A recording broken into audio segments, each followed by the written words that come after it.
The pendant was warm against my skin. I felt it rising. The heat, the pulse, the old fire curling through my chest like a hissed threat. I clenched my fists beneath the table. I didn't even realize I was baring my teeth. Not pulsing, not glowing. Just her broken bar steady, like it knew I was about to do something stupid. I shifted on the bench, robe pressing tight across my ribs, sleeves brushing against skin that still felt unfamiliar. Too soft, too exposed. The knot at my waist sat too snug, like armor that didn't quite fit. It wasn't the worst thing I'd worn, but it felt worse. My hands rested flat on my thighs. I kept them still. Nari hated fidgeting. "You're early," she said beside me. I didn't answer. She let the silence sit before adding, "This luncheon is private. Only the heirs attend." My fingers twitched once before I caught myself. "And I'm here because you are heir of Cithras," she said simply. "And you've been noticed." I looked down.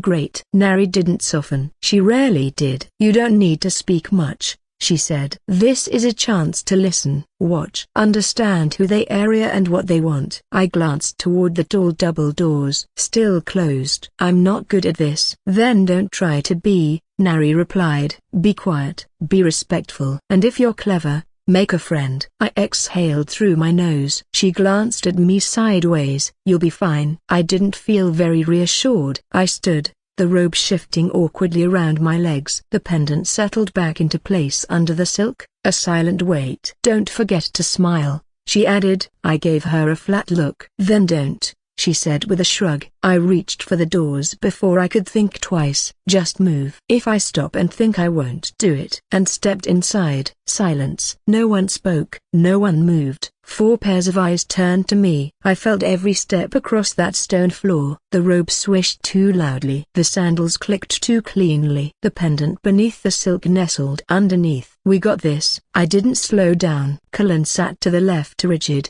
composed. I remembered the way he'd studied me at the summit. I hadn't understood it then. I've fought people like him before, always hiding something. Caution is the best approach. Next to him, Terran, already watching me with that unreadable half-smile. Warm on the surface, cold underneath. Him again. And at the head of the table Evelith. She didn't say anything, just watched. Not the kind of watching that judged what I was doing. The kind that tried to figure out what I could do. She was the one who invited me here and wanted something, no question. But underneath the calculation, behind the stare I could feel it, that strange tension she always carried around me. Hope, hate, or hunger. She didn't want me. Not like this. She wanted whatever version of me she thought still existed under the surface. Something dangerous, something hungrier. I didn't break eye contact, just long enough to make it clear. I knew a part of me wants to challenge her and I'm not sure which side of me it is. Then I turned to the final one. She sat too comfortably, balanced,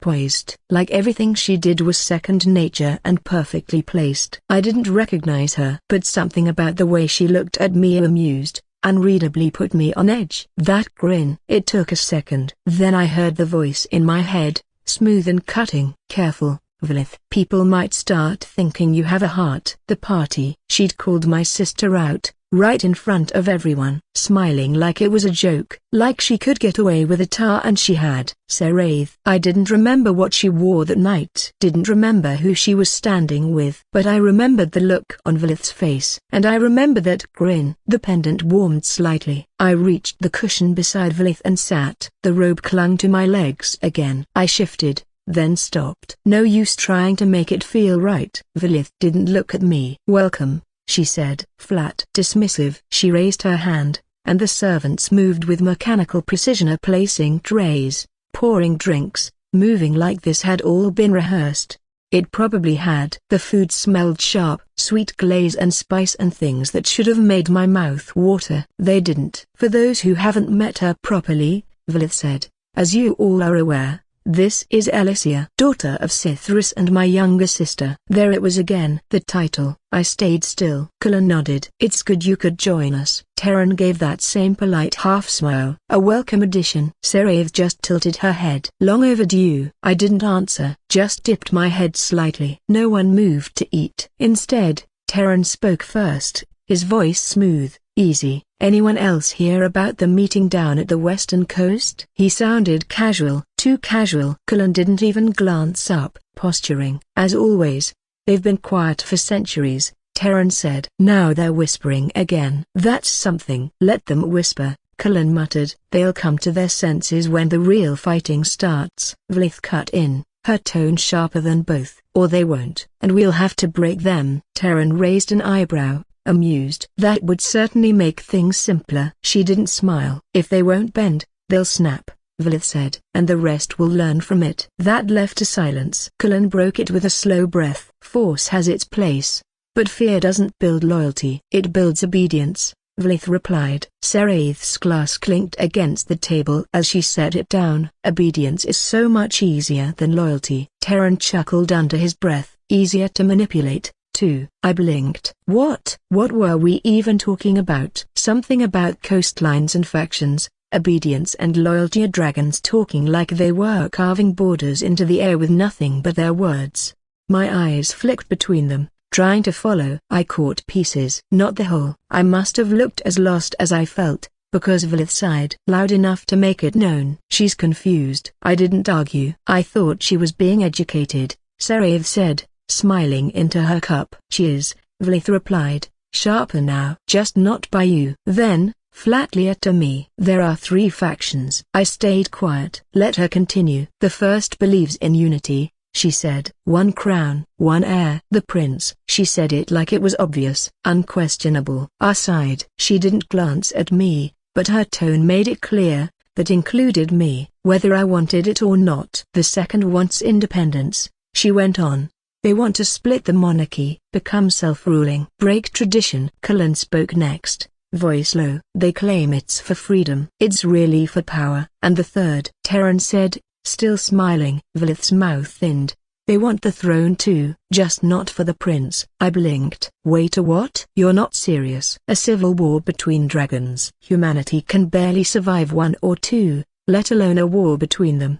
They want their own heir seated, she said. Someone they can control, shape. Someone who owes them everything, Seraith added lightly. A puppet, Vlith snapped. And they've been trying to make it happen quietly for the last 1,000 years. But that's changing, Terran said. Quiet isn't working anymore. Cullen nodded once. Lines are being drawn. I sat back slightly, so this wasn't new, just louder. The polite lies were starting to crack. You're saying this is a cold war turning warm, I muttered. Vlith looked at me then. Not with surprise, with approval. Exactly. Seraith leaned in, fingers tracing the rim of her cup. But the real concern, she said, is the ones who haven't chosen. The so-called neutral factions. Terran gave a small nod. They'll be forced to eventually. And if they're not with you, broken bar, at the very least, Seraith continued, we need them quiet, cooperative, or hesitant enough to stay out of the way. I blinked. Okay. But why are you telling me this? I glanced toward Vlith,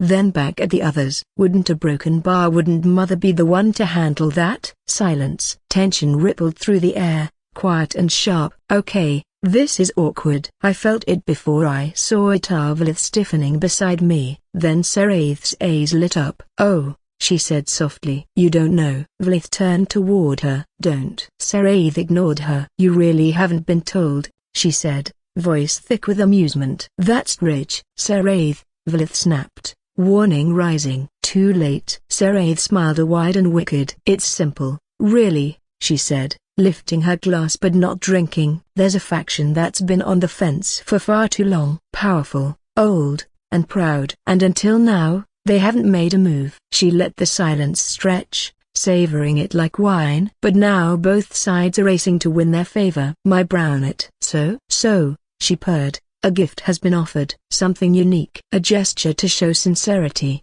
alliance, a broken bar, and a willingness to share blood. My breath caught. That word a blooder sank into the room like frost creeping across glass. Cold, spreading, sharp. The pendant burned against my chest. Seraith didn't look at me when she said it. She didn't have to. Everyone else already was. I didn't move. Couldn't. What are you saying? I asked. My voice was flat, too calm. I heard it and didn't recognize it. Vlith's voice cut in before Seraith could answer. Don't. Seraith leaned back in her chair, her eyes never leaving mine. The ancients don't care for politics, but they care about legacy, territory, power, and a certain old monster has started paying attention. Don't do this, Elyssia said again, louder now. Her chair scraped harshly against stone as she stood. Seraph kept going. He hasn't chosen a side yet, which means both sides are desperate to win him over, and so, one of them, our dear mother, Invicta, decided to offer something special. Elyssia was shaking, not trembling, shaking, shoulders taut, jaw clenched. Her breath had gone slow and dangerous. Seraph's next words were silk-wrapped daggers. You. The pendant flared. Heat radiated from the chain like a brand pressed to skin. It wasn't just heat, it throbbed, synced to something deeper, older. The second heartbeat I'd almost forgotten how to ignore. My vision narrowed. No, Elyssia said through her teeth. You're not doing this. Seraph tilted her head. I'm not doing anything. The offer was already made. Your mother was quite clear. A gift of blood, of lineage. An heir with no political ts, fresh, unclaimed, and wrapped in silk. Shut your mouth, Elyssia growled. Or what? Seraph's smile widened, a slow and razor-sharp. You'll finally admit how far you're willing to go for her? That would be refreshing. Elissia's chair scraped violently against stone as she stood. Her wings twitched beneath her robes. The air shimmered. Cullen rose immediately. Enough. Seraph didn't blink. Afraid she'll say something honest? Enough, he repeated, voice like a drawn blade. Terran stood next, fingers flexing with lazy precision. You'll turn a political discussion into a blood feud. How elegant. Elyssia didn't take her eyes off Seraph. Her breath came slow and steady, but there was no hiding the way her hands curled into claws. I couldn't breathe. Their words blurred. Too sharp, too fast. Every sound scraped against the inside of my skull. The pendant pulsed again, harder this time, like it was echoing something inside me. No, a warning something. I looked between them. Cullen's hand rested near the hilt at his side. Terran's fingers danced with coiling threads of magic, lazy but ready. Seraph smiled like she wanted this to spiral, and Elyssia was ready to fight. For me. You are going to fight her, I said. Over me? Her eyes flicked to mine, still glowing faintly from whatever magic she hadn't unleashed. She didn't answer. Yet that was answer enough. My voice cracked. Why? Elyssia didn't move, didn't speak. But Seraph? She laughed. Oh, darling, look at her, she said, practically purring. Isn't it obvious? Elyssia bared her teeth. Don't. Why not? Seraph asked, her voice softer now, but not kind. She should know. Someone should tell her. Cullen muttered something low under his breath. Terran gave an exaggerated sigh and turned slightly, as if already bored of the chaos. But I was locked on them. On her. Tell me what? I demanded. Seraph's eyes sparkled. That your sister has been holding herself together by the thinnest thread since the moment your name came up. That she threatened 2 envoys and 1 heir the second the terms were suggested. That she was willing to burn the negotiation table just to keep you here. A pause. Cullen suddenly scoffed. We've all made sacrifices for the sake of stability. She isn't exempt. She isn't yours to trade, Elyssia said, quiet but dangerous. Terran raised a brow. Then perhaps she shouldn't have been left unclaimed. Unclaimed? My fingers twitched beneath the table. That hit something. Elyssia didn't speak, but her breath hitched. Her jaw flexed. The faint trickle of restrained magic shimmered against her skin like heat off steel. You think sending her away is wise, she said. Fine. Call it wise. Just don't pretend it's noble. Cullen's voice turned cold. We don't need noble. We need functional. Enough, Terran said, his smile thin now. We all agreed. I didn't, Elyssia snapped. And you don't speak for our wing. Oh, forgive me, he said, mock pleasant. I thought the silence from your matriarch was agreement. The moment froze, and through it, Seraph leaned toward me, not across the table, but close enough that only I would hear. Her voice was honeyed, wicked, amused. Gods, I love when she's flustered, she whispered, eyes still on the argument. Doesn't she look radiant like this? My hands clenched under the table. The pendant burned. My throat burned. She noticed. She murmured, smile never fading. Don't be so sour, little one. Being a ward isn't a punishment. It's tradition. Dignified. You'll be taught. Protected. Far from the chaos here. You may even find someone interesting. I turned toward her, slow. My voice low. Someone interesting? Seraith tilted her head. An ancient, or maybe a broken bar, another heir, a strong one. You could do far worse. The thought sank in like rot. My stomach twisted. You're joking, I muttered. She just shrugged, eyes glittering. If I were a few centuries younger, I'd have gone myself. It's an honor, you know. An honor, I said flatly. And your dear sister, she continued, tone softening with affection, just hates the idea of losing something she finally wants. I didn't answer. I couldn't, because the worst part, some quiet part of me wanted it to be true. That only even someone like Hera might want me to stay. Might care. The last time someone called me sister. Wait, I had a sister before too? The thought slipped through like ice water, gone before I could grasp it. Across the table, Elyssia slammed her hand down, cutting off Cullen mid-sentence. The stone cracked beneath her palm. Enough, she growled. Seraith leaned back, content, and smiled. The room quieted, but it wasn't peace. Not really. It was tension, stretched thin and humming just below the surface. No one said anything. No one moved. Cullen's hand lingered near his hip. Terran adjusted his collar like nothing had happened. And Seraith, a broken bar. Seraith looked far too pleased with herself. She's either dangerous or kind. Only Elyssia stayed still. Frost shimmered faintly across her knuckles. The stone beneath her palm still cracked where her hand had struck. She didn't look at me, and I didn't look away. The silence dragged until finally, she spoke here low and clipped. This is not why we're here. Her voice was cold. Not in the sharp, bitter way of fury, but in the precise way she wielded power. Controlled, calculated. She straightened slowly, fixing her robes with a jerk of her wrist. Whatever's been said, she continued, this isn't a negotiation table. You'd all do well to remember that. No one answered. The air was different now, stagnant, heavy. Even the pendant had gone still, its pulse quiet beneath the silk. I forced my hands to unclench. Elyssia exhaled once through her nose, sharp and silent, then looked to the others. Despite our disagreements, we are united in one thing. Cullen's eyes narrowed, but he gave a small nod. The prince, his claim, Terran added, almost lazily. And our future through it. Elyssia gave him a glance, measured but accepting. Exactly. She finally turned toward me, not warm, not distant, just focused. Steady. Whatever paths we take, however we posture or disagree, we serve one king. We ensure one throne. That is why you're here. Her words landed like weight across my shoulders. Each of us brings information, Elyssia continued. Contacts, movements, rumors. What one wing cannot see, another can. These meetings are how we share that knowledge yet to deal with threats before they grow into something worse. She glanced at Seraith, then Cullen, then Terran. Each gave the barest nod. Elyssia looked back at me. You're not expected to contribute yet, but you are expected to learn. I stared at her. Learn? From them? I was still reeling from the idea of being sent away like some decorated offering. Still trying to figure out if the fire in my chest meant anger or something worse. Now I was just a ward. Maybe worse. I shivered. Elyssia turned back to the others. Seraith, begin. The other woman gave a small, mock bow before launching into something about old factions stirring in the marshlands. Names, territories, shifting alliances. I didn't hear a word of it. Not really, because deep down, I'd already made up my mind. Let them speak. Let them plan and posture and trade secrets like cards at a table. Let them think I'm learning. Let them think I'll play nice. But the moment I got back to my room,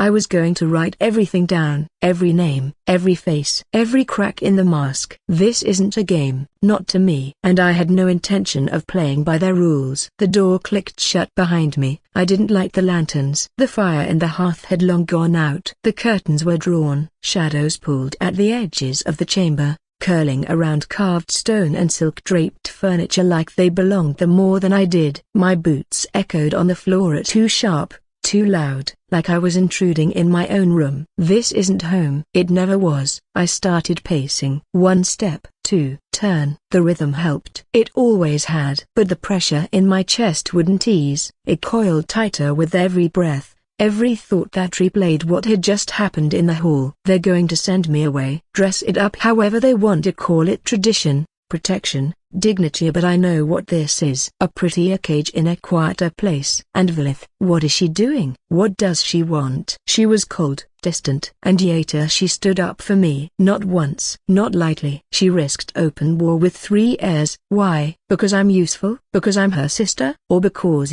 don't go there. Not now. I turned again, and my eyes caught on something dark and smooth, tucked between the shelves. The mirror. I slowed, took 2 steps toward it, stopped, then forced myself to look. The girl staring back was too soft, too clean, pale skin like untouched snow, white hair feathered down to her shoulders, so light, delicate, weightless, pretty, some would say, fragile, marketable. I hated the word that came to mind, but the truth was worse. I look young. My collarbones sat higher. My cheeks were softer. Even my fingers felt too delicate, like they'd never gripped a pommel, never braced for recoil. 15, 16 at most. Not the 30-something mercenary who'd carved her way through bandits and border skirmishes. Not the man who knew how to track prints through frost or gut a boar in a snowstorm. I leaned closer, but the ice, a broken bar, still mine, still blue, ear too sharp for a girl this young, too old. And behind them,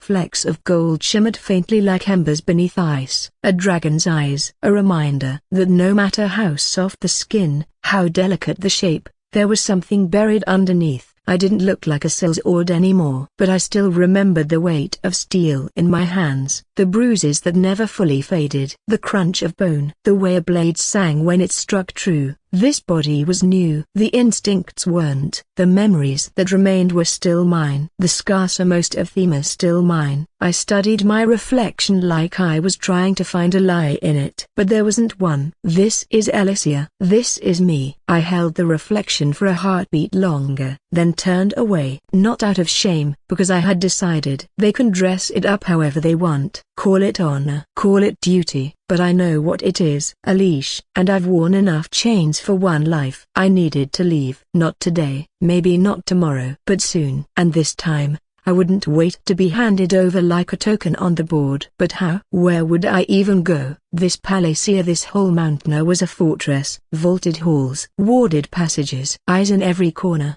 even the quiet ones. I didn't even know where the palace ended, or what lay beyond the ice and stone. Could I sneak out? Bribe someone? Fight my way through? Number. Not here. Not yet. And with a broken bar I could confront her. Demand an explanation. Demand a reason why she stood up for me like that. But what would she say? That I was important? That I needed to trust her? That I wasn't ready? Maybe she'd be right. But I couldn't afford to wait for permission anymore. If I was going to do this, I needed a way out, a real one. Something subtle, something they wouldn't see coming. I turned back toward the hearth, the pacing itch still alive in my legs, and that's when the thought surfaced. The caves. Old ones. Hidden ones. Lyrian had mentioned them once. Briefly. I hadn't thought much of it at the time, but now, the palace was built over older bones. Not all of them sealed. The words floated up from memory, quieter than they'd been then, just a passing comment at the time. Not meant for anything, but I heard them differently now. Older bones. Not sealed. Was he telling me this and I just now noticed after all his time? The journal. The journal still sat on the edge of the desk,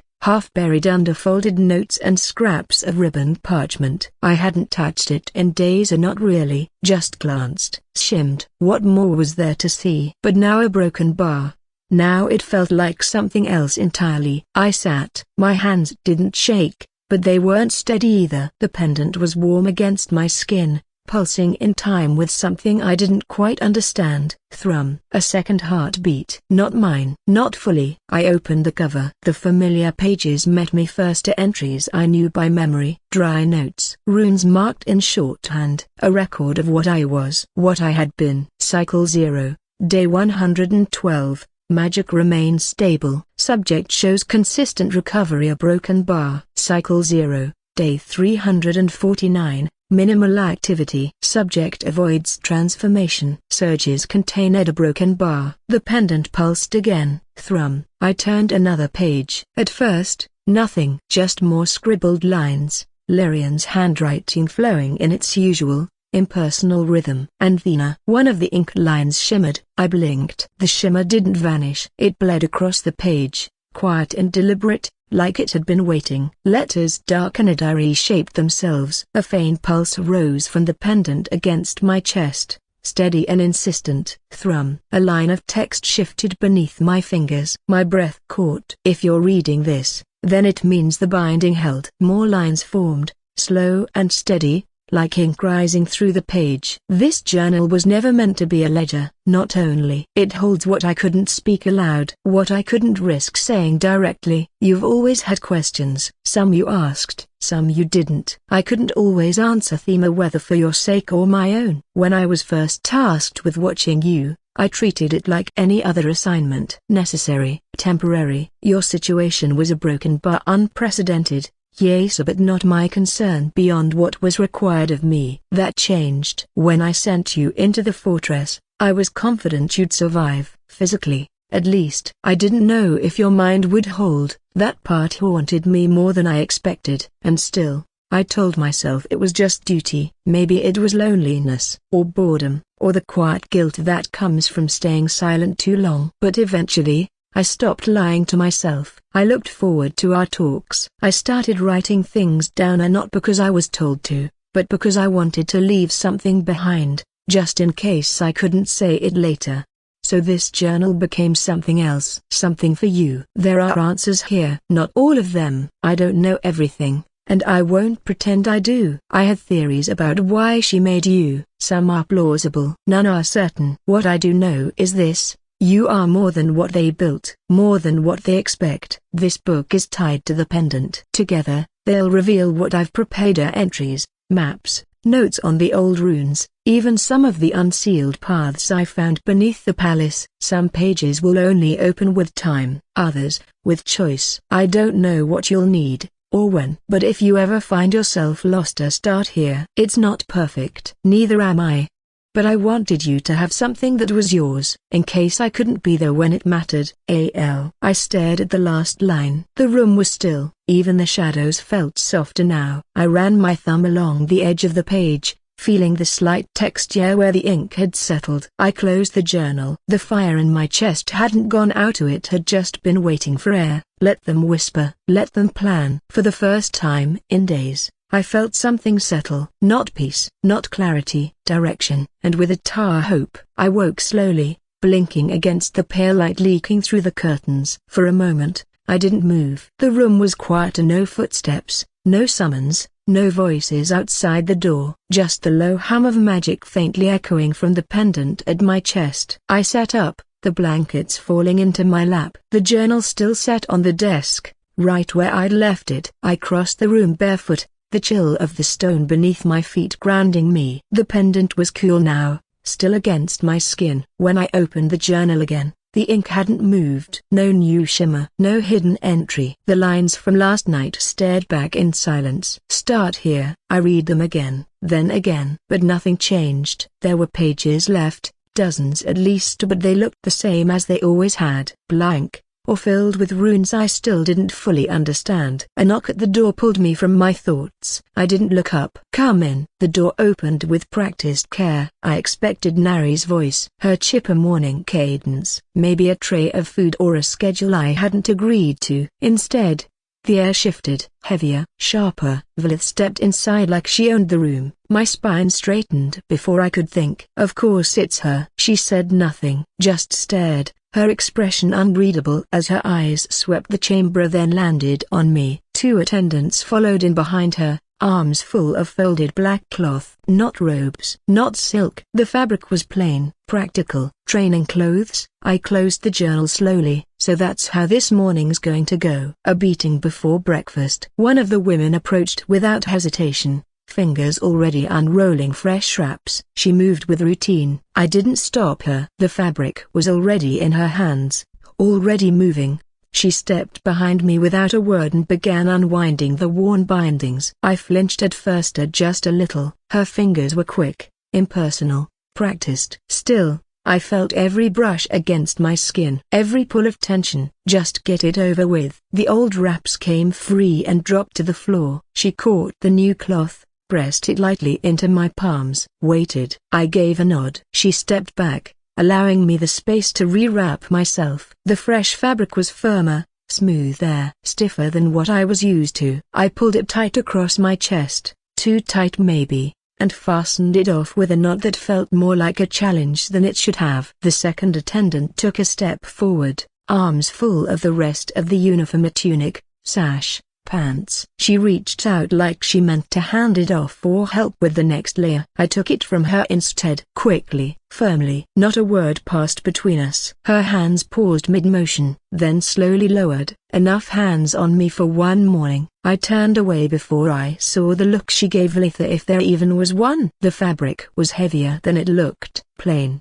dark, a little stiffer than the silks they'd dressed me in before. Closer to what I might have worn in another life, if that other life had ever needed to hide this body. I dressed quickly. The tunic didn't quite fit right. Not in the places that mattered. The collar rubbed just beneath my throat, and the fabric clung tighter than I expected around the hips. The pants sat low, loose around the waist, but tight through the legs. Everything about it reminded me I didn't have the same frame anymore. I caught a glimpse of myself in the mirror again. Still you. Just a broken bar wrong in the places that used to make sense. I rolled my shoulders once, adjusted the sash, pulled the last tie into place. When I turned, Elyssia was already moving toward the door. No nod, no comment, just motion. I followed. So this is how it's going to be. We moved through the halls in silence. Same stone beneath my feet. Same chill in the air. But it felt different now. Heavier, somehow. Like the palace itself was watching. I glanced sideways at her as we walked. She didn't slow. Didn't look at me. Still composed. Still cold. Say something. My jaw worked once before the words came out. Yesterday. In the hall. Nothing. You stood up for me. A flick of her gaze. Sharp. Quick, then forward again. That wasn't nothing. Elyssia kept walking. I caught up beside her,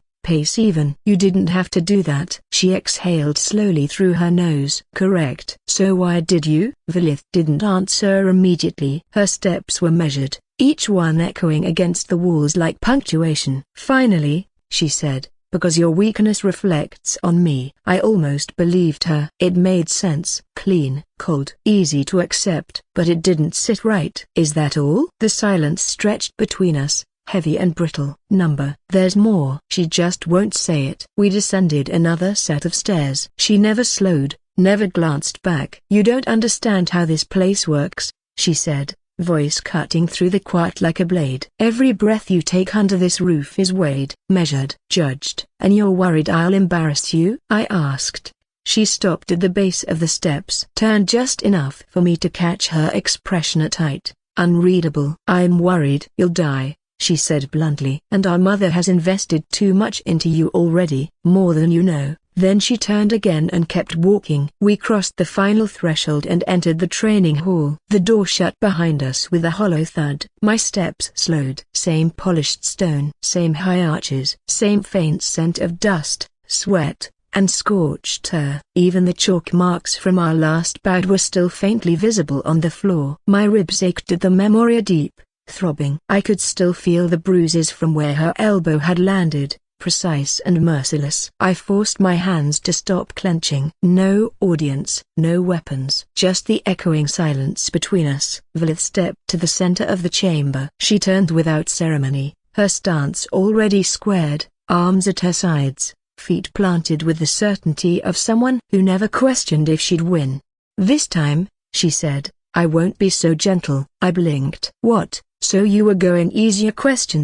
Her fist slammed into my stomach before the sentence finished. Air fled my lungs in a sharp gasp. My feet left the ground. I hit the floor hard, skidding on my back. You're not human anymore, she said, already moving. So stop expecting mercy. I rolled to the side just in time to avoid her boot coming down. She didn't pause. The next blow caught me across the shoulder, then a sweep to my legs. I crashed to the floor again, vision swimming. I barely got a hand under myself before she kicked me square inches the ribs. Same spot. Pain lanced through my side. My breath hitched. Elyssia circled like a predator, eyes fixed, movements deliberate. She wasn't winded. She wasn't even trying. Is that it? She asked coolly. All that time playing soldier, and this is what you bring? I forced myself up. My knees wobbled beneath me, my arms shaking as I raised them into a defensive stance. She struck again, a elbow to my sternum, then a palm to my chest that sent me sprawling backward across the stone. The burn of friction bit into my back. "Mortals train for decades to become competent," she said as I struggled to breathe. "We don't have that luxury." "You think you're still human? That muscle memory will save you?" I staggered upright. Blood smeared across my palm. My ribs throbbed. "You're trying to fight like them," she went on, "like you're still one of them." "You're not." She lunged. This time I moved faster. I dodged to the side, barely avoiding the sweep of her leg, and managed to swing back with a punch of my own. It landed, but it might as well have hit solid iron. She didn't even blink. Her hand closed around my wrist and she slammed me shoulder first into the floor. "Use it," she hissed. "Stop flinching from it. Reach deeper." I coughed, spitting out something thick and metallic. She let go. Again. I rose slowly, limbs heavy, lungs raw. "I can't keep this up. I'm not strong enough." "Not like this." Another blow came in. My forearm blocked it, but the force rattled down to my bones. "She's not going to stop." Another strike. My shoulder jolted. I dropped to one knee. "She's not trying to teach me technique. She wants me to break, or change." I looked up at her. Her expression was cold, unreadably, but her stance had shifted slightly. A step back, waiting, like she knew what came next. The pendant at my chest pulsated just once. Faint, hot. There it is again. A second heartbeat. Distant, unfamiliar, but steady. The second heartbeat pulsed again. A cold thrum, deeper than my own. Alien. Steady. She came at me before I could process it. A hook to the jaw. I reeled. An uppercut to the ribs. Stars danced in my vision. Another step. A hammer blow across my back. I hit the floor hard enough that the impact echoed. My body screamed, but I forced my arm under me, pushed up an inch or two before her boot cracked into my side again and flipped me over. "You're not helpless," she said flatly. "You're choosing to be." I spat blood onto the stone. I've been through worse. I've survived worse. But I wasn't surviving. I was losing. Pain flared again as her foot struck my shoulder. I twisted with the momentum, barely staying conscious. "You're going to die like this." The pendant throbbed against my skin. A reminder. A whisper. "Not yours," I told it. "Not really, not yet." But I saw that reflection again. Her soft cheeks, pale skin, foreign bones wrapped in strength I didn't ask for. That wasn't me. And Yeta. The eyes never lied. Still sharp, still watching, still mine. I felt the cold rise in my core. Not the biting cold of fear, as something else, something deeper. A chill that came from within. "Fine," I thought, dragging myself upright, trembling with rage and something colder beneath it. "If this body isn't mine, then I'll take what is." I pulled at it. The second heartbeat surged in my chest, out of sync. Then once, twice, matched. The pendant on my neck flared with heat. I could only imagine what my skin looked like beneath it. A burning. A whisper of frost crept across my limbs, vanishing almost instantly. Vilith struck again, but this time I met her halfway. Fist against fist. The chamber boomed with the force. Her eyes widened. She didn't stop moving. The moment our fists collided, her stance shifted, but not in retreat. She pivoted into the blow, absorbing it, letting it slide past her ribs as she twisted and drove a palm toward my throat. I ducked low, barely avoiding the strike. Frost sparked at my heels. My breath steamed in the air. I lunged forward, catching her off guard with a feint and landing a solid punch to her side. She grunted just once, then smiled. Vilith's grin sharpened a feral, hungry. She didn't back off. If anything, she surged in harder. "That's more like it," she breathed, laughter rising in her throat. "Come on, little sister. Show me what that power really feels like." I barely brought my guard up before her foot hooked behind my knee. I staggered, but didn't fall. She pressed in with a flurry of jabs. Faster now. Unhinged. I caught one, deflected another, ducked the third. I struck back, a frost blooming with emotion and for a heartbeat. She was on the defensive. That only seemed to excite her. Vilith's eyes lit with something wild, something unrestrained. Her movements became less calculated, more brutal. "Joyous." "Good," she hissed, circling again. "Let it take hold." That's the difference between surviving and becoming. I blocked another blow, twisted with it, and slammed my elbow toward her chest. She caught it, grinned wide, and pulled me into a headbutt that cracked something behind my eye. Pain exploded through my skull, but I didn't fall. I roared and surged forward, shoulder checking her back, forcing her to stumble. For 1 second, I had her, and that's when she lost control. Her laughter broke freer, sharp and ringing, and in the same breath, her palm flared with raw magic. "You want to taste it?"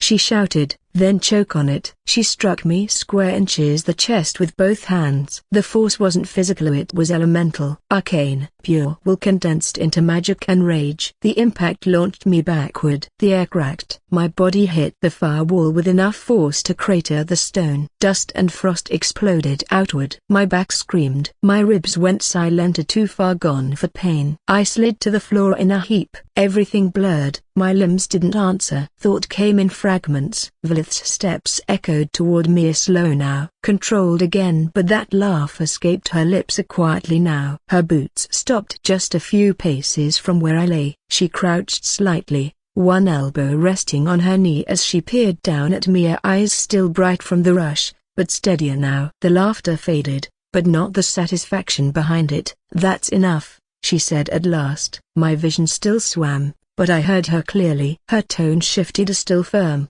but with a glint of something that almost sounded like approval. "Every dragon has a magic that belongs to them," she said. "Unique, singular. You won't find two the same, not even across bloodlines. It doesn't come all at once. It develops, strengthens, shapes you, over the first century or so." She paused, then tilted her head slightly. "It defines you, forever." I swallowed against the burning in my throat, couldn't respond, could barely sit up. Valith didn't seem to mind. "You favor close combat, brutal, messy, personal. In time, your instincts and your magicka will catch up. They'll sharpen, adapt." She smiled then, wicked. "I, for example, prefer range." A beat. Then that grin widened, and her voice dipped into a low, amused murmur. "Which makes all of these." She gestured between us, the ruined floor, the scorched edges of the crater behind me, a bit indulgent on my part. She turned, the motion fluid and dismissive. "We'll do this every day." Her boots clicked once against the stone as she walked off. "Oh," she added without looking back, "today was satisfying." Then she was gone. The door shut behind her with a soft, final thud. I don't know how long it took me to regain my orientation. Stone pressed against my cheek, cold, familiar. My ribs ached with every breath, and my limbs refused to answer without protest. I didn't remember falling asleep. Just the crater, the pain. Valith's voice. "We'll do this every day." I pushed myself upright with a groan. The training hall was empty. Light streamed down from high slats above, catching on the dust still floating in the air. Even the battle marks were still fresh. I staggered to my feet. My legs and arms trembled. No one had come to collect me. No attendants. No nary. How long have I been sitting here? I braced a hand against the wall and took a step. Pain bloomed through my side,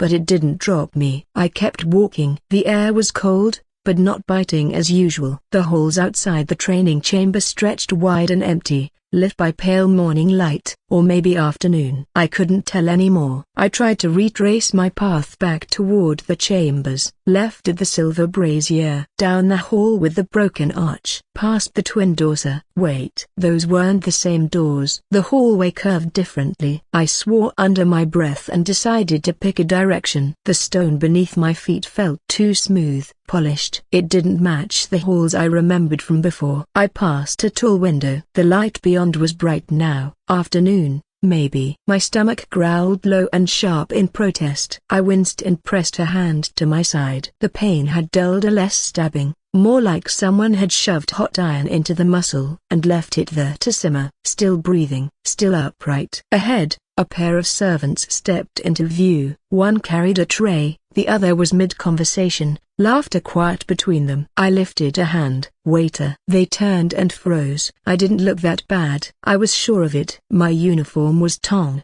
but the blood was dry. My hair a mess, maybe, but nothing that screamed threat. Then my stomach growled again. Louder this time. Deep, echoing. The sound stopped them cold. The tray and its contents clattered to the floor. Both bolted in opposite directions, robes fluttering behind them. I stood there in the silence they left behind, taking a deep painful breath, Right, so that's how it was now. I kept walking. More turns. More unfamiliar halls. I passed a small fountain, a line of columns wrapped in ivy, and at least 3 stairwells I didn't recognize. My legs burned. My side throbbed. But no one stopped me. Eventually, the corridor opened into a small courtyard I didn't remember, a half-circle of frost-kissed stone, with a narrow bench and a frozen-over pond glimmering in the center. Quiet, secluded, and not empty. Seraph sat on the bench, back straight, one leg crossed over the other. She was alone. No attendants, no guards. A book rested across her knee, fingers lightly curled over the spine. She looked up the moment I stepped in. Her gaze swept over me once. Calm, measuring. That explains the noise earlier, she said, closing the book with a soft snap. I thought someone had dropped a statue. I didn't stop. Didn't even glance her way. I just kept limping forward, hoping she'd take the hint. You're bleeding, she added, still not stopping. The path curved past here easy enough to ignore her and keep moving. Then I smelled it. Warm bread, spiced meat, something sweet underneath. My steps faltered as my stomach growled again. Damn it! I turned, slow and stiff, and gave her a look. She arched a brow, then patted the bench beside her. I brought extra. One side of me said to walk away. The part still reeling from yesterday said to snap. Nari's voice composure, always is said to play nice. But the other side her, or maybe Mia just wanted to eat. One of them won. I sat. Not gracefully, not with poise. I lowered myself onto the stone bench with the kind of stiff, pained motion that earned me a small wince from her. She didn't say anything about it. Instead, she reached beside her and produced a cloth bundle, untied it, and offered it over like we were sharing a quiet morning. Inside sliced meat, warm flatbread, a handful of dried fruits, and something sticky and golden clinging to a corner. I didn't thank her, just took a piece and started eating. It hurt to chew at first. My jaw protested every bite. But the food was warm, rich, filling. I forced it down until the edge of the hunger dulled. Seraph waited. She didn't fill the silence, didn't comment on the blood on my sleeve or the way I avoided eye contact. Eventually, I glanced at her. She was watching me. Not unkindly. I was wondering who was throwing a fit earlier. I see that your sister found you. Seraph's voice was light, almost amused. But she kept watching me. I didn't answer. I focused on chewing, jaw tight from more than just the bruising. When I didn't respond, she kept talking anyway. She's been looking for you all morning. Thought she might tear down half the upper wing when she couldn't find you. Still silent. Seraph didn't seem bothered. That's not me being dramatic, by the way. She really did put a crack in one of the support pillars. I kept chewing. Slower now. Seraph stopped talking. For a moment, I thought she'd finally taken the hint. Good. I tore another piece of flatbread, jaw working slower now that the edge of the hunger had dulled. The food was simple, but it felt grounding, real. Something my body still understood. I leaned back slightly against the bench. Silence settled in. Still, I could feel her staring. I didn't need to look to know it. Her attention had weight to it, careful, constant, like she was trying to read the lines etched into my skin. Another bite. Still watching. I let it go as long as I could, savoring the quiet, the warmth in my belly, the way my heartbeat had finally started to even out again. But the longer she stared, the more it scraped. Finally, I snapped my gaze toward her. What? She didn't flinch but smiled in victory. Her smile irritated me. Not smug, not cruel, just knowing, like she'd been waiting for me to crack and found it funny that I did. I nearly bit back a retort, something sharp and earned, but Nari's voice echoed, faint and annoying, somewhere near the back of my skull. Grace in posture, composure in silence. I closed my mouth, chose not to rise to it. Seraph tilted her head. You're quieter than I expected, she said, tone thoughtful now. Most airs I meet, especially ones with your kind of entrancia, tend to fill the room. I rolled my eyes and gave no reply. She studied me a moment longer, then looked down at her hands, adjusting the corner of the cloth in her lap like she hadn't just been dissecting me with her eyes. You don't have to talk, she said after a beat. But I'm going to. Of course you are. I felt your little game from here. More than that, I noticed the shift. Her tone wasn't mocking, just a broken bar. Intrigued. That first pulse wasn't Vilith's. Hers came later, aloud, controlled, but angry. Yours was a broken bar. She trailed off, brow pinching slightly. Rough, buried, like something trying not to get out. I didn't respond, just kept chewing. I already intended to speak with you at some point, she went on, adjusting her posture like this was a leisurely chat between old friends. But after that, I found myself wanting to. I took another bite and finally muttered, "Lucky you." It happened so soon. Her smile widened slightly. I love it when things exceed my expectations. I didn't bother replying. She let the silence hang for a few seconds more, then shifted forward, elbows resting loosely on her knees. "I'm still trying to figure out what type it was." "Your magic," she clarified. "It wasn't clean." "Not yet. But there was form." "Instinct,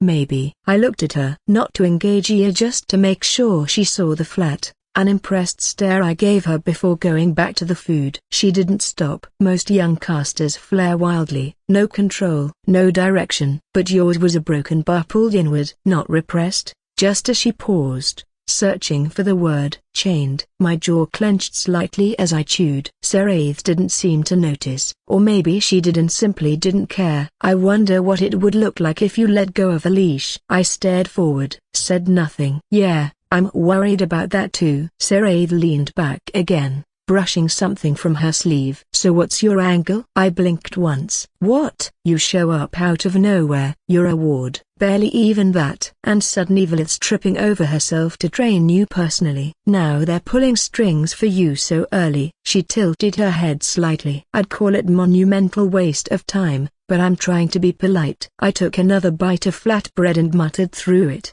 "Why would I know?" Seraith let out a soft exhale, then nodded. "Fair enough. I thought as much." She straightened a little, brushing a loose strand of hair behind her ear. "Still though, it gets dreadfully boring here." I didn't say anything, but I didn't look away either. A small, delighted breath escaped her. "I know. Let's be allies, friends, if you'd prefer." I didn't answer right away. Nari's voice flickered in the back of my mind. "Make allies where you can." I looked at Seraith, still smiling, still watching. "I have no reason to trust you," I said flatly, "and after yesterday, I'm not sure I'm in the mood to trust anyone." Seraith's smile didn't fade, but her eyes softened just a little.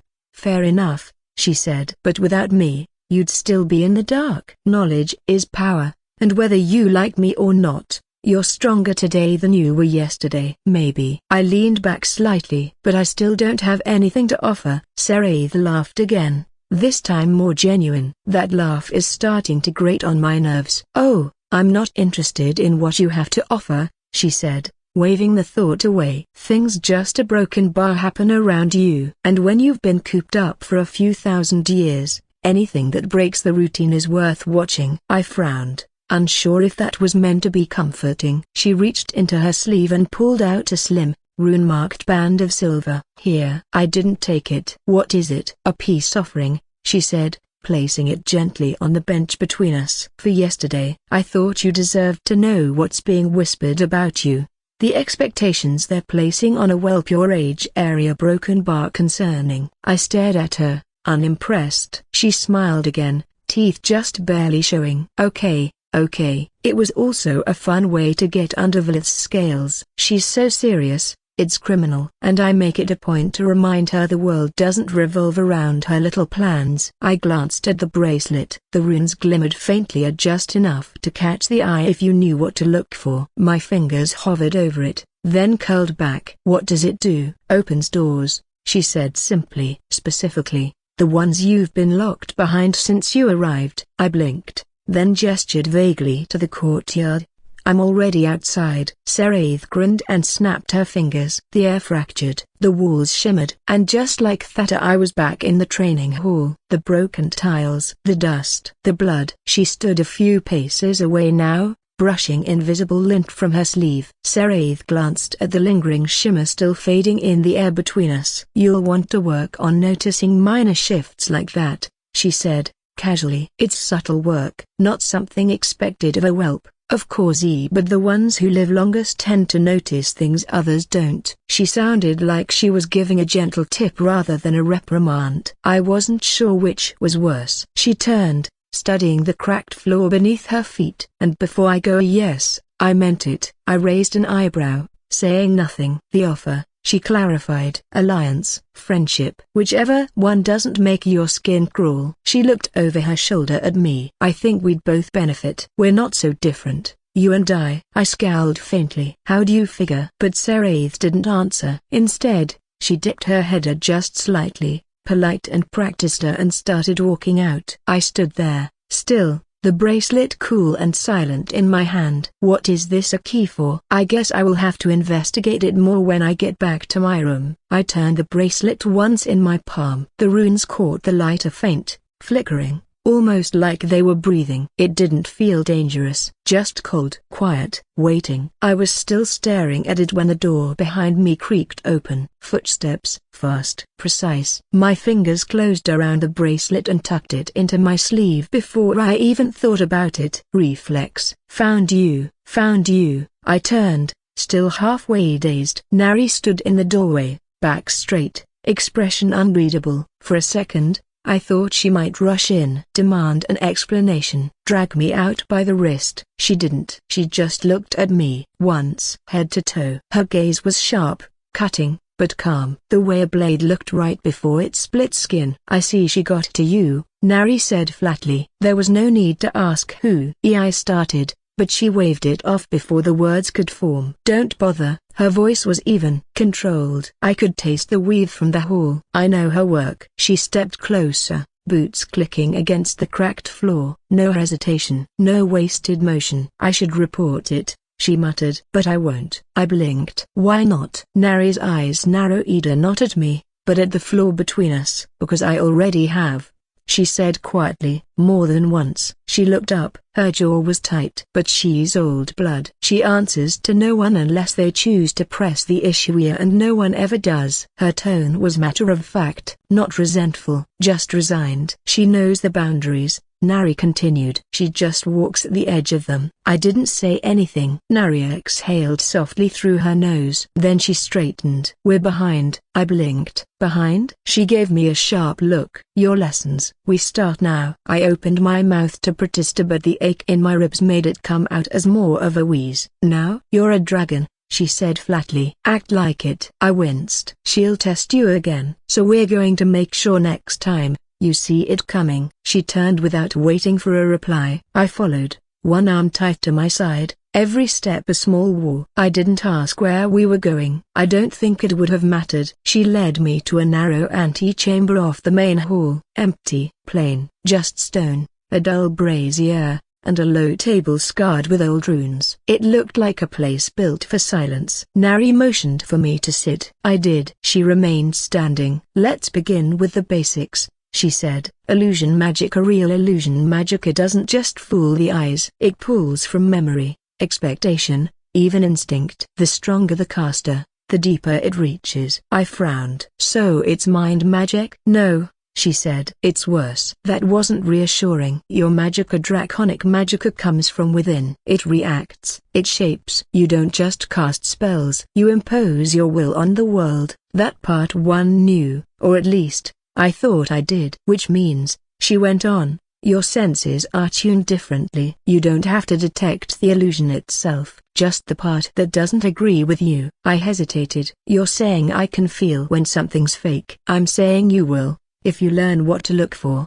She stepped forward and held out her hand. Close your eyes. I stared at her. She didn't repeat herself. I shut them. Focus on your breath, she said. Now your heartbeat. Not the rhythm, just the sensation. The pressure behind it. The weight. I tried. I felt the ache in my side. The slow throb at the back of my skull. My hands, still stiff from clenching. Now focus on the air. What does it feel like? Cold? I muttered. Not the temperature. The texture. I went quiet. It felt a broken bar, dry, still. A little too still. She moved so quietly I wouldn't have heard it if I hadn't already been focused. She stepped in a slow circle around me, and as she passed behind, the air shifted. Just a little. My brow furrowed. You felt that? she said. It was different. Not different. Wrong. Her voice came from my left now. You noticed the change, but not the reason. I opened my eyes. She was standing where she started. I used a suppression charm. Very weak, just enough to dull presence. I've seen apprentices miss it for years. So what's the trick to seeing through it? There isn't one, Nari said. There's practice, pattern, discipline. Illusion magic doesn't care if you see it. It wants you to believe it anyway. I rubbed my temple. If you can sense your own magic, she continued, you can sense when something brushes against it. But you're not trained, and you're unstable. That makes you easy to fool. I didn't appreciate the wording, but I didn't argue. Your kind, she added, are especially vulnerable to illusion because you're used to bending the world, not having it bent around you. I exhaled slowly. So what about mortals, then? How do you do it? Nari's arms folded across her chest. We don't. Not the same way. She stepped around the low table, gaze distant now lecturer mode. Mortal races pull magic from the world around them, from the land, the air, some even from blood or belief. But our bodies are poor vessels. We can't hold it long. She reached out and tapped the worn runes on the table. So we use things that can, focuses, orbs, staffs, crowns, stones carved with binding scripts, you name it, objects to channel and contain. Her hand dropped back to her side. Even then, it isn't raw power we wield. Not directly. We have to shape it through systems, patterns, rules. Otherwise it slips through us like water. I nodded. Elves use runes. She gave a small, approving tilt of the head. Exactly. Runework gives shape. It tells the magic what form to take, what to become. I frowned. But dragons don't. No, she said, watching me carefully now. You don't. She stepped closer. You don't guide the world's magic. You are magic, manifested, condensed. Everything about you from your voice to your blood to your presence irradiates. That's why you can burn without fire, crush without touching, and more importantly, why you don't need a system to cast. I felt a chill creep down my spine. But that also means, she added, that when your magic turns against you, it's not something you lose. It's something that consumes you. I looked away. You can draw from your body even if the world is cut off. It's why dragons endure where others perish. You regenerate, replenish. But draw too deeply a broken bar. She paused,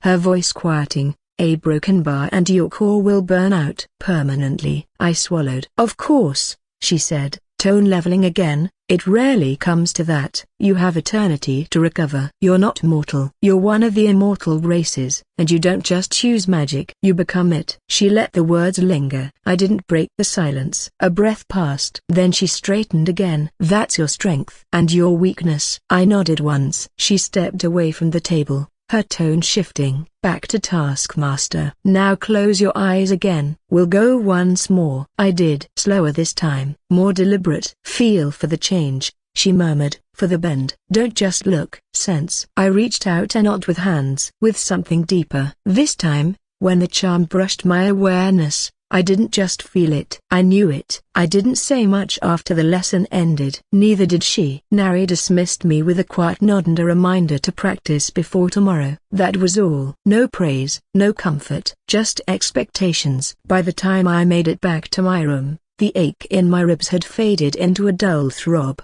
but the real weight settled behind my eyes. My thoughts felt slow, blunted, like the edges had been worn down by too much focus. I closed the door behind me and leaned against it for a moment. The quiet wrapped around me like a blanket, a cold, but familiar. I took a breath, then another. The soreness hadn't faded, but it was manageable. I moved to the desk, pulled out the chair, and sank down with a soft exhale. Only then did I reach into my sleeve. The bracelet slid into my palm, a dark metal, almost black, with faint runes etched so fine they caught the light only when turned just right. I turned it slowly, watching the runes catch and shimmer in the light. They weren't just decorative. Each one pulsed faintly, as if waiting for something. Waiting for me. Opens doors, Saraith had said, but not a key in the traditional sense. I could feel it now, a barely contained threads of magic woven into the band, straining against their bindings. Subtle, sophisticated. I leaned back, letting my shoulders relax as I studied it more closely. One rune was clear and unlock. Another, less familiar, seemed tangled, layered. My core hummed faintly as I focused. Something about it didn't match the others. I frowned. Concealment? It wasn't like Nari's suppression charm. This was older, more instinctive. I closed my eyes and reached outward.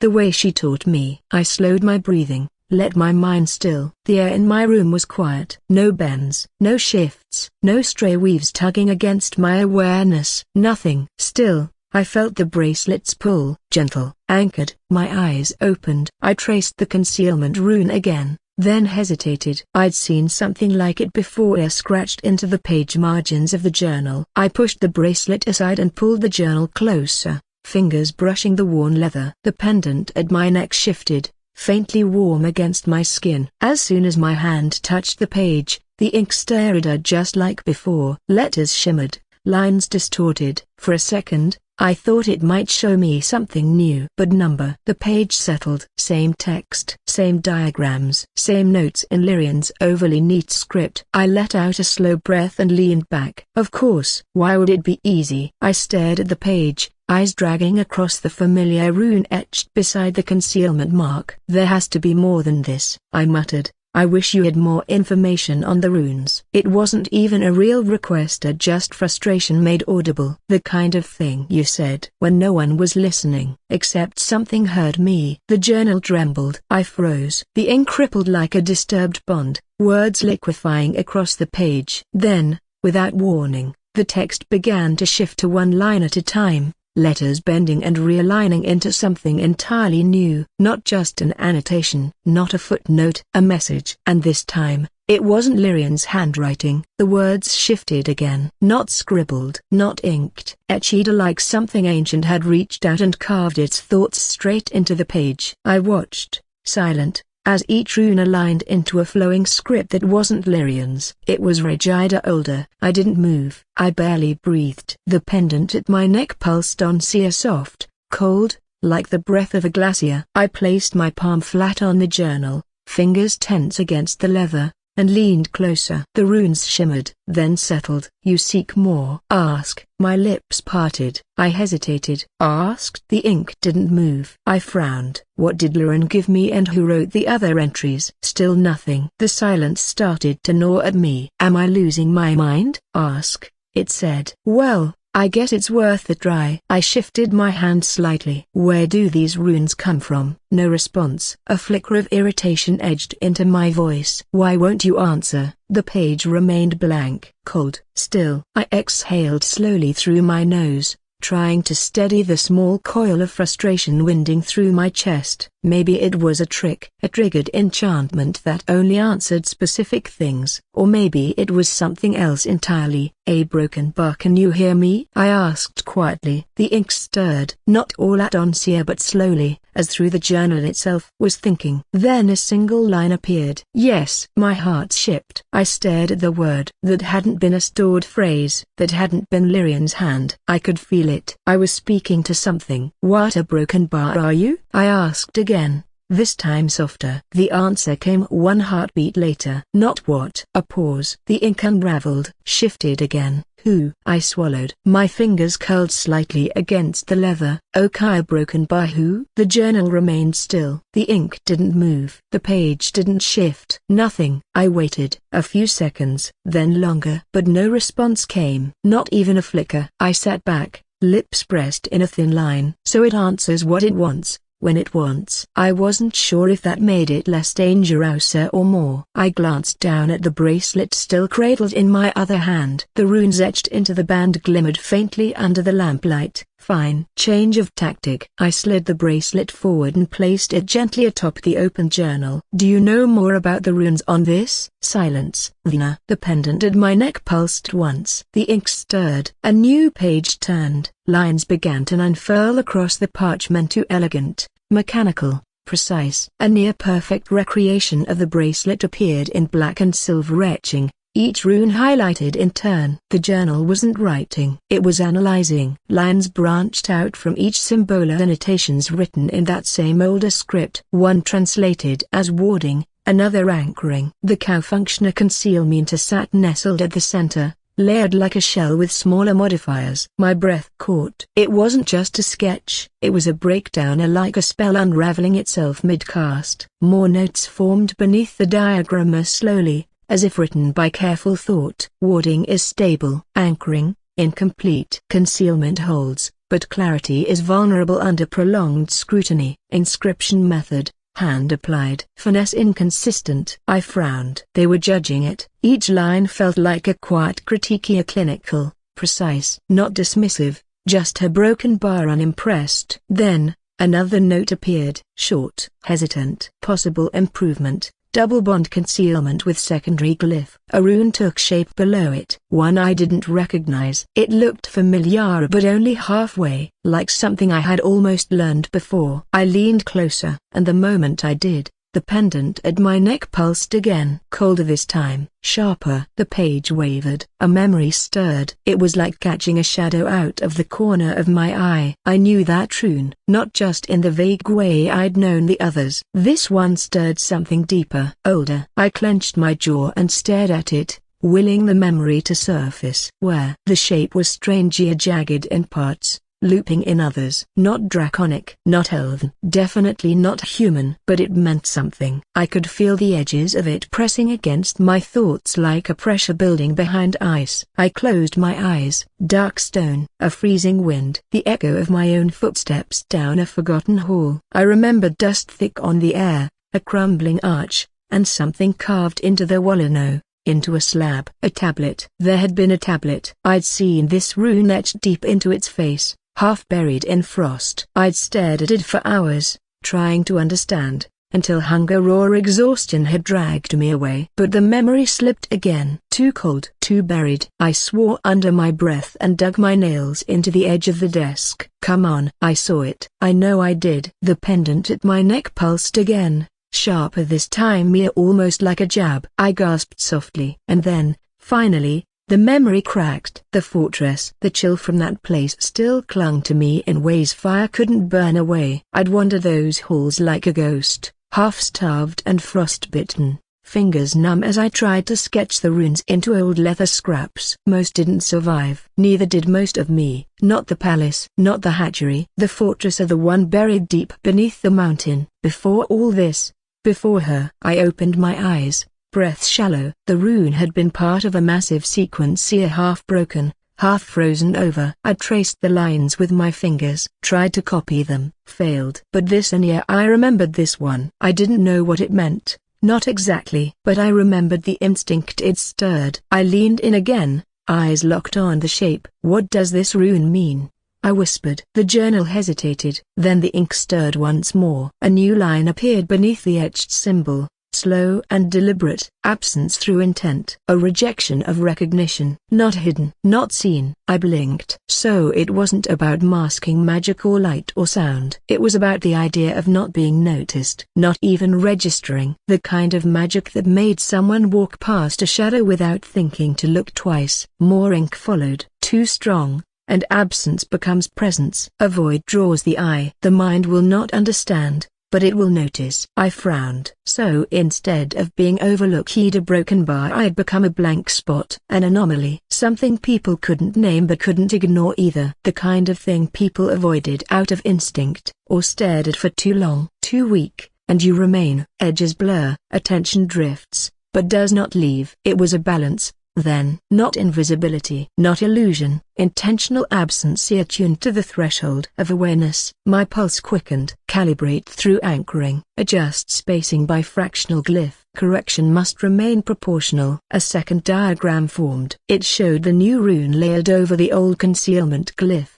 fused at the edge with a smaller mark drawn just outside the bounding ring. A correction glyph. Margin of error, the notes implied. Delicate. Breathe wrong, and it might fail. Push too much, and I'd make things worse. Material, tempered. Just sufficient. Thanks, I guess. The pendant pulsed again, steady now. Waiting. I stared at the bracelet. Then I reached for it. Slowly, carefully. I let my magic rise, not a torrent, but a trickle. Cold, sharp, steady. The pressure gathered at my fingertip, and before I realized what I was doing, My nail had begun to sharpen. Not chipped, not broken, shaped. Instinct took over. I held the bracelet still and dragged my claw across the metal's surface. The rune came to life under my touch, glowing faintly as the etching took hold. Halfway through the second stroke, I paused. My eyes dropped to my hand. The magic still coiled around my finger, effortless. Controlled. Too controlled. I shivered, a slow and silent. That should have been harder. I glanced at the line already carved, precise, clean, perfect. A grin tugged at the edge of my mouth. I turned the bracelet,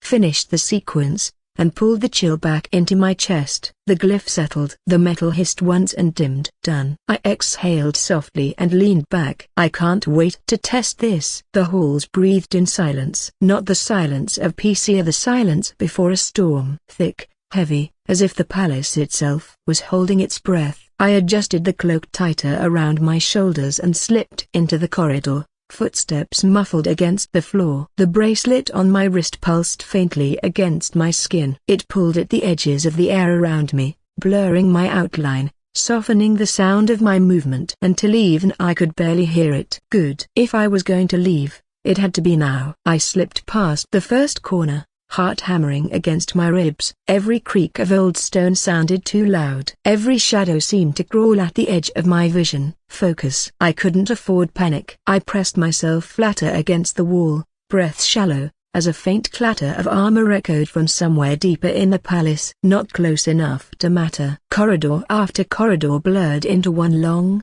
endless shadow. The palace felt different at night, bigger and older. The shadows on the walls gave it an eerie depth. Where to go now? I had decided to slip out and I knew I wanted to leave, but how? So far I have been locked away in just this section of the palace. As I contemplated, my pendant flared up, cold, brushing my skin with another thought. Where don't they want me to be? An idea crossed my mind as I pushed off the wall and kept moving, easing deeper into the lesser-used halls. No tapestries hung here. No polished stone gleamed underfoot. Just rough walls and the faint scent of dust and cold air. Good. The less polished it was, I assumed the closer I was getting. Suddenly footsteps echoed, a soft, quick, not armored, light. I slid into the nearest alcove and pressed myself flat against the stone, heart steady, breathing shallow. A young servant boy rounded the corner, arms full of bundled cloth, head down. Moving fast, like he wanted to be anywhere but here.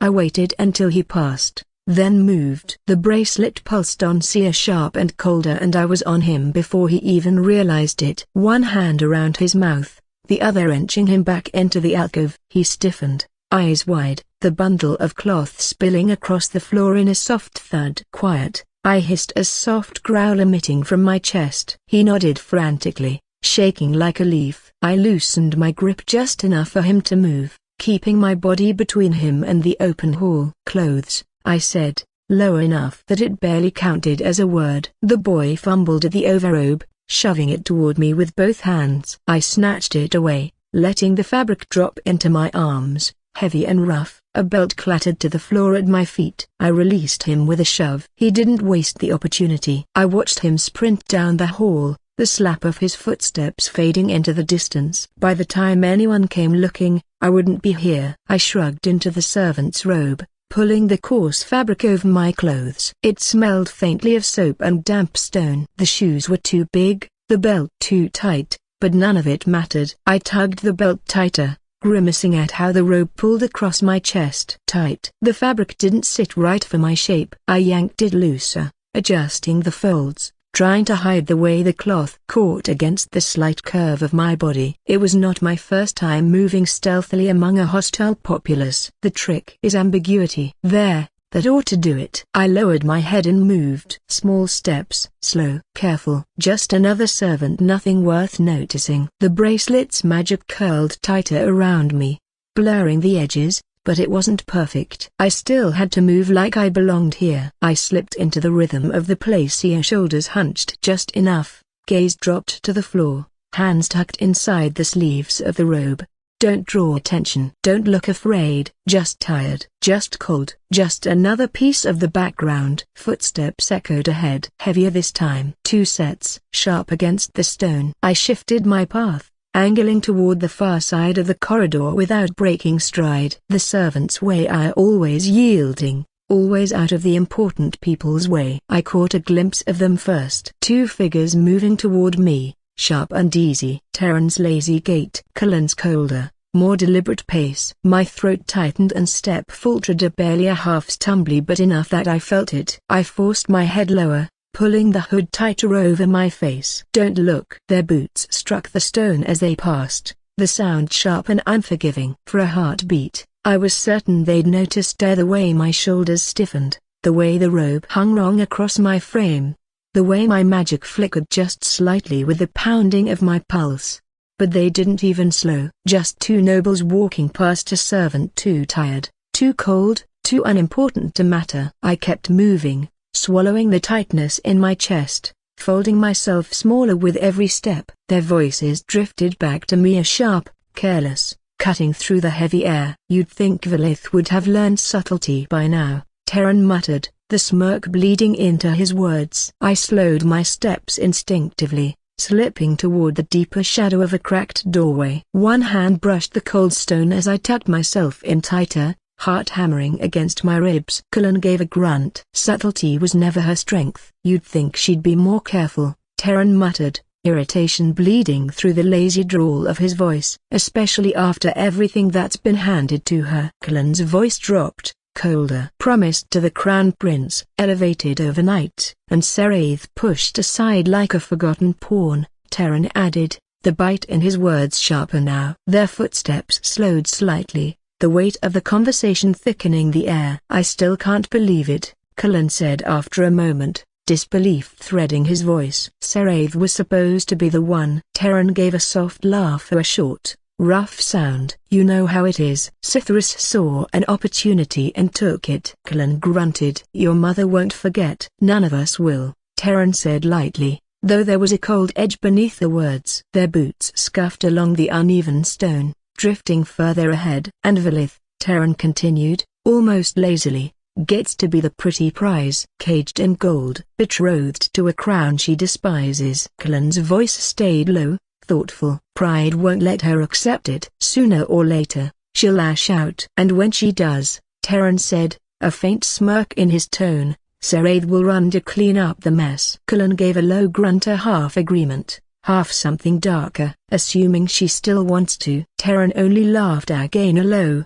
rough, unbothered. Their boots echoed faintly as they moved down the corridor. And now, Cullen muttered, there's the hatchling. Terran gave a quiet grunt, the sound almost amused. No warning, no rumors, just appeared. Cullen's steps slowed, voice sharpening. Did anyone even know she existed? No, Terran said, casual and dismissive. That's the point. Another few steps, the scrape of boots against stone. I thought Sithris was finished, Cullen said after a moment, low and rough, after Valith's sire fell. Her power fraying at the edges. Everyone thought it was only a matter of time. Terran gave a soft grunt, not quite agreement. Maybe it still is. Desperate plays are still desperate. Their footsteps carried on, slow and easy against the stone. And the hatchling? Cullen muttered, voice sharp with skepticism. Think Sanrath actually plans to keep her? Terran gave a low, amused sound. Hard to say. Maybe he sees potential. Maybe he's bored. Another pause,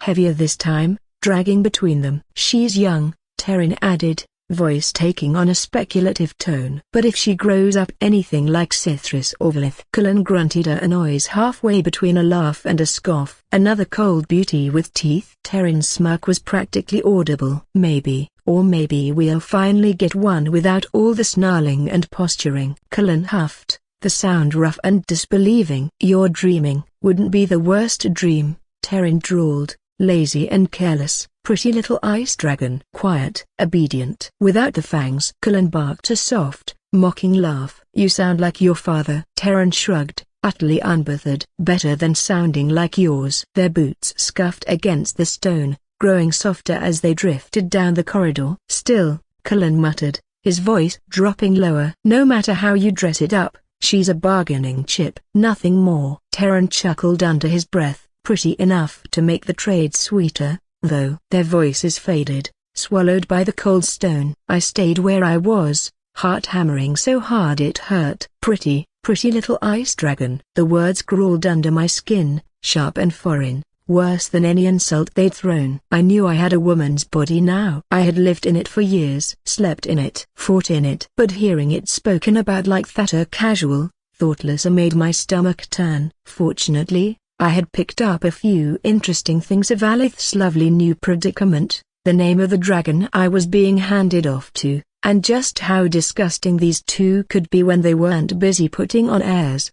I waited a few more heartbeats, making sure they were gone, before slipping out of the alcove and moving again. The light thinned with every step, until there was nothing left but shadow and the faint gleam of stone underfoot. It didn't bother me. My eyes adjusted without thought, the world sharpening into shades of gray and silver. I could make out every crack in the stone, every faint ripple where the walls met the floor. The darkness clung to the edges of the halls, but it didn't touch me. Not really. Another stairwell, another turn. I moved without thinking, following the slope of the ground as it curved deeper into the mountain. The air grew colder, not from magic, but from simple distance here from old stone and deeper places few bothered to walk anymore. The polished floors and etched archways gave way to rougher stone. Not crumbling, not true iron, just older, less cared for. I passed an old alcove carved into the wall, its statues long since stripped of names or meaning. Dust clung to the corners,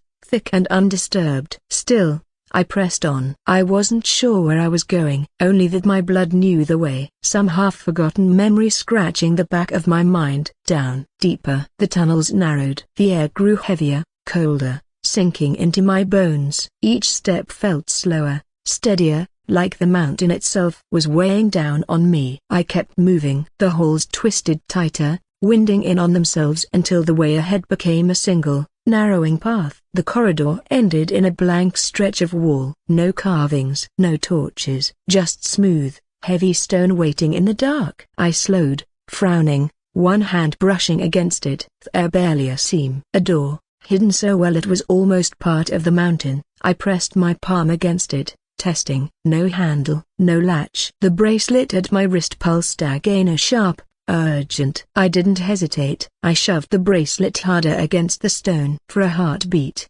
nothing happened. Then a ripple of magic cracked through the wall, sharp enough to leave a faint metallic taste in my mouth. Stone ground inward, slow and reluctant, splitting along the seam until a gap opened just wide enough for me to slip through. Beyond it waited nothing but deeper dark. I ducked through without looking back. The door groaned closed behind me, sealing me in. And the air changed. The dark beyond was colder, older. The walls here weren't just raw, they were ancient. The scent of dust and stone hung heavy in the air, untouched by breath or light for a very long time. I stepped forward carefully, letting the weight of the place settle around me. The corridor widened into a broad chamber, the ceiling arching high overhead, lost in shadow. Pillars rose along the sides like forgotten sentinels, their edges worn but still standing firm. The floor was cracked in places, but not ruined, not abandoned, not yet. I moved further in, my steps silent on the stone. Ahead,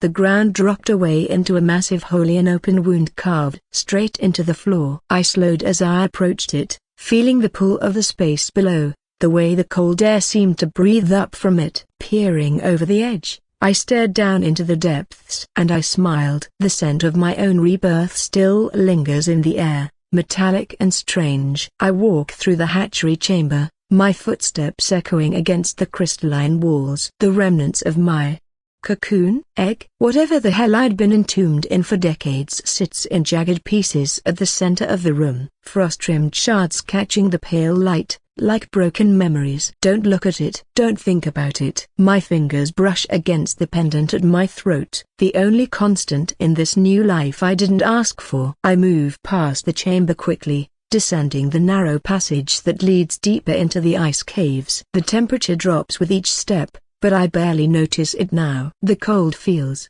right, like it's part of me, or I'm part of it. The path twists downward, ice formations hanging from the ceiling like frozen daggers. My breath doesn't fog anymore. Another reminder of what I've become. Finally, I reach the small cavern where Lyrian made his camp, where he watched over me, where he waited. It's abandoned now. A circle of extinguished embers. A makeshift pallet of furs pushed against the wall. Scattered containers and tools, left behind in haste, or left for me to find. I kneel beside his belongings, running my fingers over a worn leather satchel. The journal and pendant were his gifts to me. There must be more here, something to explain everything. I dig through the items methodically. A collection of dried herbs tied with string, vials of liquid, contents frozen solid, maps with markings I don't understand. Nothing that answers my questions. TSK. The sound escapes me, sharp with frustration. I push aside a stack of weathered books,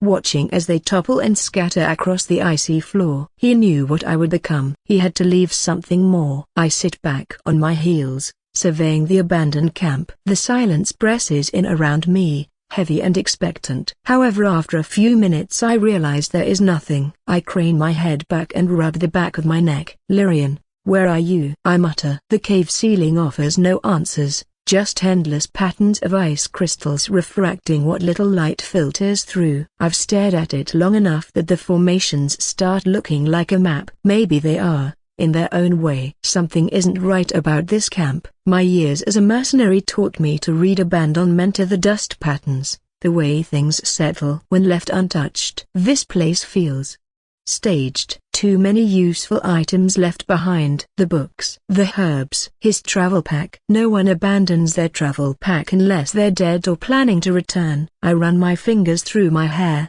a growl of frustration building in my throat. This makes no sense. Wait. There's one place I haven't checked yet. The place where this all began. I push myself up, leaving Lyrian's camp behind as I navigate deeper into the tunnels. The passage narrows, then widens, twisting like the inside of some great beast. Ice formations grow more elaborate the deeper I go, as if the mountain itself is transforming around me. The air changes, becomes familiar in a way that makes my skin prickle with recognition. My scent, my territory. The tunnel opens suddenly into a cavernous space, and I stand before the massive breach in the wall, the one I tore open with claws I didn't understand at the time. The memory hits me like a physical blow. The hunger, the rage, the confusion as my body changed for the first time. Bodies litter the chamber, preserved perfectly in the ice. Some are intact, frozen in their final moments of terror. Others are nothing but picked clean skeletons, evidence of meals I barely remember consuming. I step carefully around them,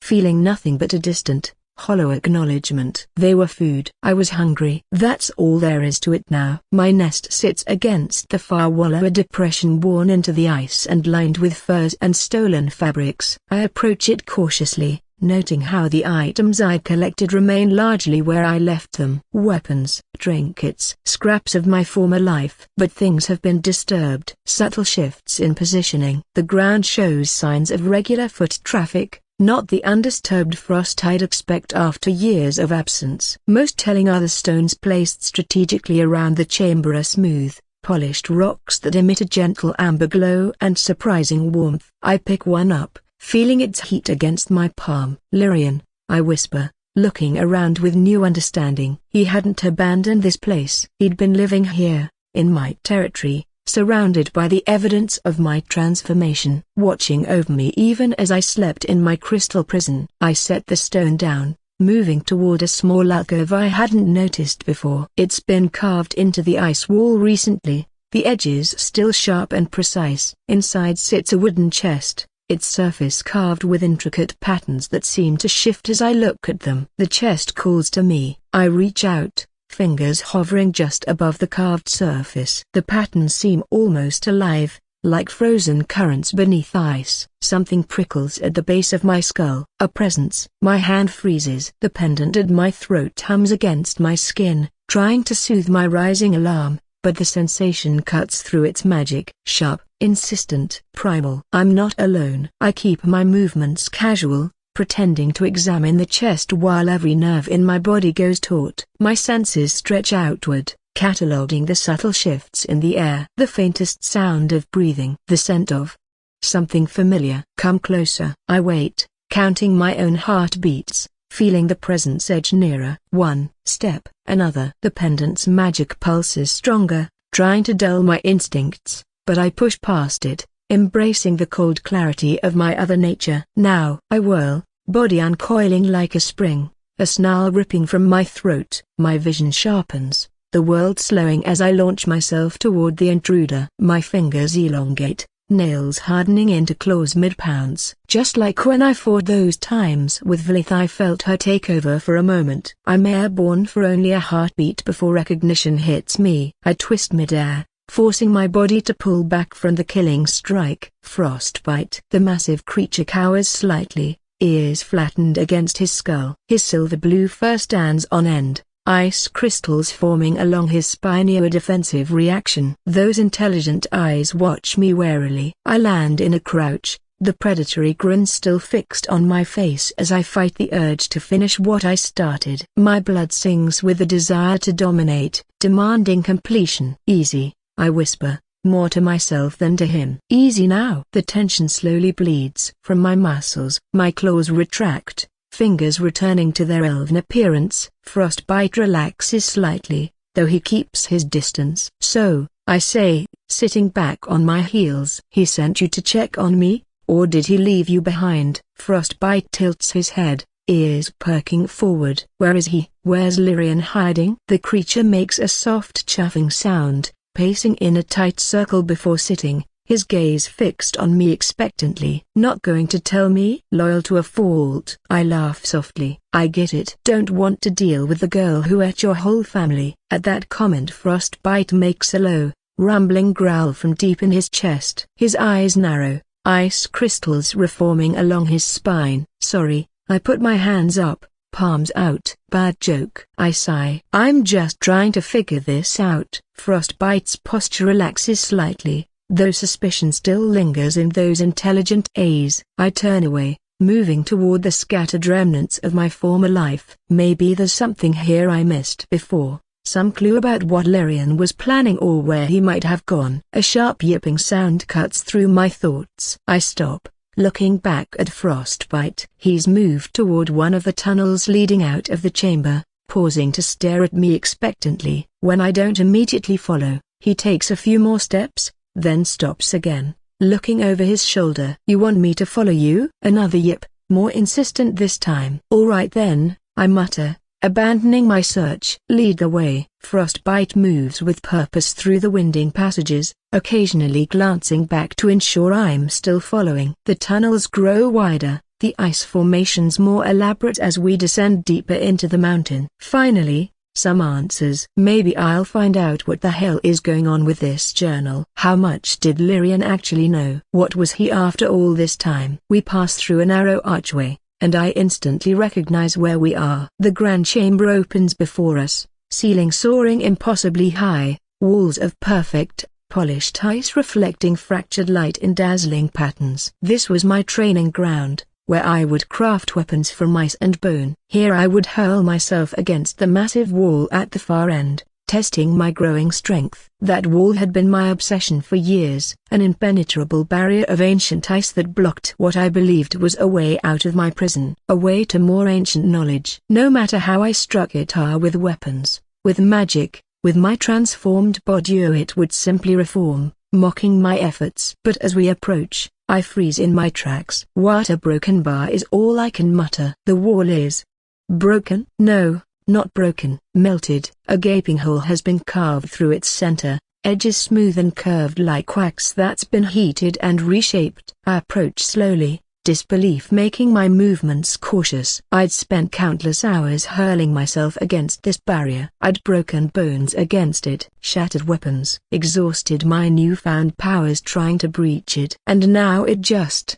stands open. Frostbite nudges past me, his white fur gleaming in the dim light as he approaches the impossible opening. His nose twitches, hackles rising slightly. Something's not right. I follow, running my fingers along the melted edge. It's still warm. Whatever did this has happened recently. As I crouch to examine the craftsmanship, I notice dark spatters across the ice floor, puddles of something viscous and black that seems to eat into the surface with a faint hissing sound. What the hell? I dip my finger near a knot in one of the puddles. The air above it wavers with heat. I've seen enough caustic substances in Lyrian's lessons to recognize acid when I see it. But this is different, thicker, almost alive in how it moves. I search my memory for anything that could produce something like this. I don't think there are any creatures down here that use acid as a weapon. I say, more to myself than to Frostbite, at least none that I know about. Frostbite yips once, sharp and affirmative. His intelligent eyes meet mine, then dart toward the tunnel beyond the breach. Lyrian came this way? I ask. Frostbite's ears prick forward, his gaze steady and certain. I take a breath, mentally cataloguing what I have with me. The pendant hangs cool against my chest, its weight familiar and somehow reassuring. The journal is tucked securely in my inner pocket, its pages filled with secrets I've yet to fully understand. Beyond that, just the clothes I'm wearing. Not that I need much else. I flex my fingers, feeling the power thrumming beneath my skin. My lips curl into a small smile. I step carefully toward the opening, testing each placement of my foot before committing my weight. The acid puddles seem random, but their pattern suggests something large moved through here, leaving a trail of corrosive destruction in its wake. I sidestep a particularly nasty pool, its surface bubbling ominously as it continues to eat into the ice. Careful, I whisper to Frostbite as he picks his way behind me, his paws finding safe passage with animal instinct. The chamber beyond opens up, ceiling disappearing into darkness above. The descent is gradual, but noticeably ice giving way to ancient stone, smooth and worn by time. As my boots touch the stone floor, something shifts inside me. The heightened awareness I've grown accustomed to, the way I can feel vibrations through ice, sense movement and pressure change, so begins to dull. Like losing one of my senses. I pause, adjusting to the limitation. On ice, I'm connected to my surroundings, the cold feeding something primal in my dragon nature. Here, I'm less. This complicates things, I mutter, straining my eyes to compensate. The darkness feels heavier now, more oppressive. Ahead, strange markings cover the walls as symbols that remind me of the ones in my journal, but older somehow. Cruder. They pulse with a faint bluish light, just enough to illuminate a path forward. Frostbite growls, low and warning. My other self, her, began to push against me. I can sense it too. The symbols flare suddenly, illuminating the passage in harsh blue light. I throw my arm up, shielding my eyes from the unexpected brightness. What fear! The glow stabilizes, pulsing rhythmically now. Each symbol lights up in sequence, creating a flowing line of radiance that stretches deeper into the darkness. It's like the mountain itself is breathing, inhaling darkness and exhaling light. It's showing us the way forward. Frostbite adds a whine to his growl, his ears flat against his skull. The light reflects in his eyes, turning them an eerie electric blue. He doesn't like this any more than I do, but he takes a tentative step forward along the glowing path. I follow, keeping my hand near the wall. The symbols feel warm under my fingertips, vibrating with energy that makes my skin tingle. The sensation crawls up my arm, settling somewhere behind my breastbone where my own power lives. Someone knows we're here, I whisper. The thought sends a chill down my spine that has nothing to do with the cold. We continue deeper, and with each step, something inside me shifts. The human part recedes as scales itch beneath my skin, wanting to emerge. My vision sharpens, colors becoming more vivid, scents more distinct. She's getting stronger. We're getting closer to something. The corridor widens, revealing ancient columns carved with spiraling patterns. I press my back against the wall, scanning for ambush points. The tactical part of my brain, honed through May military campaigns, identifies 3 separate choke points where an enemy could trap us. I motion for Frostbite to stay close as we skirt the edges of the chamber,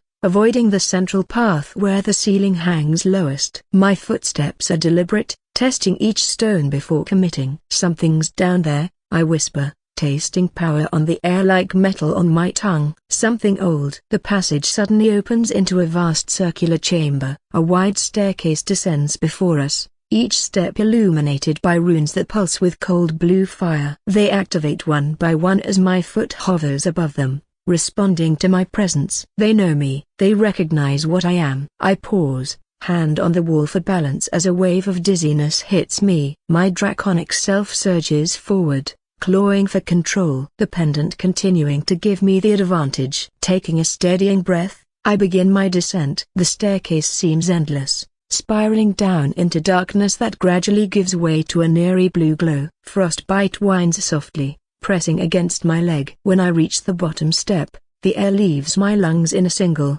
shocked gasp. The chamber is massive, its ceiling lost in shadow. At its center stands an obsidian throne, polished to a mirror shine, and upon it are a giant, a man of impossible proportions, at least 4 stories tall, preserved in perfect, crystalline ice. His features are noble, severe, with high cheekbones and a strong jaw. His clothing appears to be armor of some ancient design, elaborate runes etched across the breastplate. One massive hand grips the arm of the throne, the other is closed around something I can't quite make out. And before this frozen colossus stands Lyrian, his slender form dwarfed by the giant's proportions. He doesn't turn at my approach, though I instinctively know he's aware of my presence. "I must admit," Lyrian says without turning, his voice echoing strangely in the vast chamber, "I am surprised to see you again so soon, Elyssia." His shoulders tense slightly, though his focus remains on the frozen giant. "Not that I'm displeased by your company, but curiosity compels me to ask what brings you back to these depths so quickly." Frostbite begins to step backwards, behind me, ears flat to his head. The pendant pulses warmly against my skin. The journal seems to grow heavier in my pocket. The runes around us flare brighter, responding to something in the air between us. My mind spins with questions, each one fighting to be asked first. Who is this frozen giant? What do these runes mean? Why does the pendant react to you? Who wrote the journal? Who are you, really? But what comes out is simpler, more raw. What is going on? Lyrian finally turns to face me. His amber eyes catch the blue light of the runes, reflecting it back with an inner fire I've never noticed before. His lips curve into a smile that transforms his face completely, and no longer the reserved, cautious teacher I've known for years. This smile is ancient, powerful and knowing. I take an involuntary step backward. "What's going on?" he says, his voice deeper than I've ever heard it. "Is that you're finally ready to know the truth?" The air around him seems to darken, not with shadow but with substance. Something like smoke curls from his fingertips, wisping upward before dissolving. "I am not what I appear to be, Elyssia. I never have been." His form seems to waver, like heat rising from summer stone. "The elves did not perish because I was the last of them." The darkness surrounding him expands, swallowing the blue light. Frostbite remains calmly at his side, unafraid. "They perished because they discovered what I truly am." The pendant at my chest burns hot now, responding to the power building in the chamber. Lyrian's eyes shift, pupils elongating into vertical slits. Familiar slits, like mine when I lose control. "I framed them, Elyssia," Lyrian says, his voice a low rumble that resonates through the chamber. "The elves weren't plotting against the crown, they were plotting against me." My breath catches in my throat.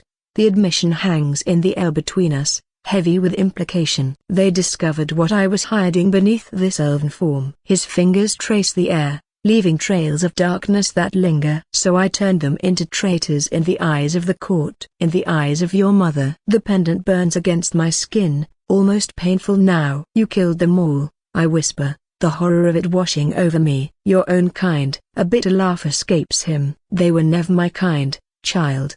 The elven blood I claimed was a necessary deception, one that served me well for centuries." "Cithras knew," he continues. "Your mother alone knew what I truly was, what power I represented. She kept my secret in exchange for my service." I back away, one careful step at a time. My eyes dart around the chamber, searching for exits, escape routes, anything. The draconic part of me is in full panic now, scales rippling beneath my skin, claws threatening to burst from my fingertips. "Run!" my thoughts screamed. "Your loyalty to my mother. What did it get you?" I ask, trying to keep him talking while I plan my escape. His smile widens, showing teeth that seem too sharp for an elven mouth. "It got me you, Elyssia." "Me?" Lyrian's amber eyes settle on me, that unsettling gaze seeming to peel away layers I didn't know I had. Yes, Elyssia. For you. He tilts his head, studying me like I'm a puzzle with missing pieces. Though I hadn't expected you quite so soon. The amulet, the journal.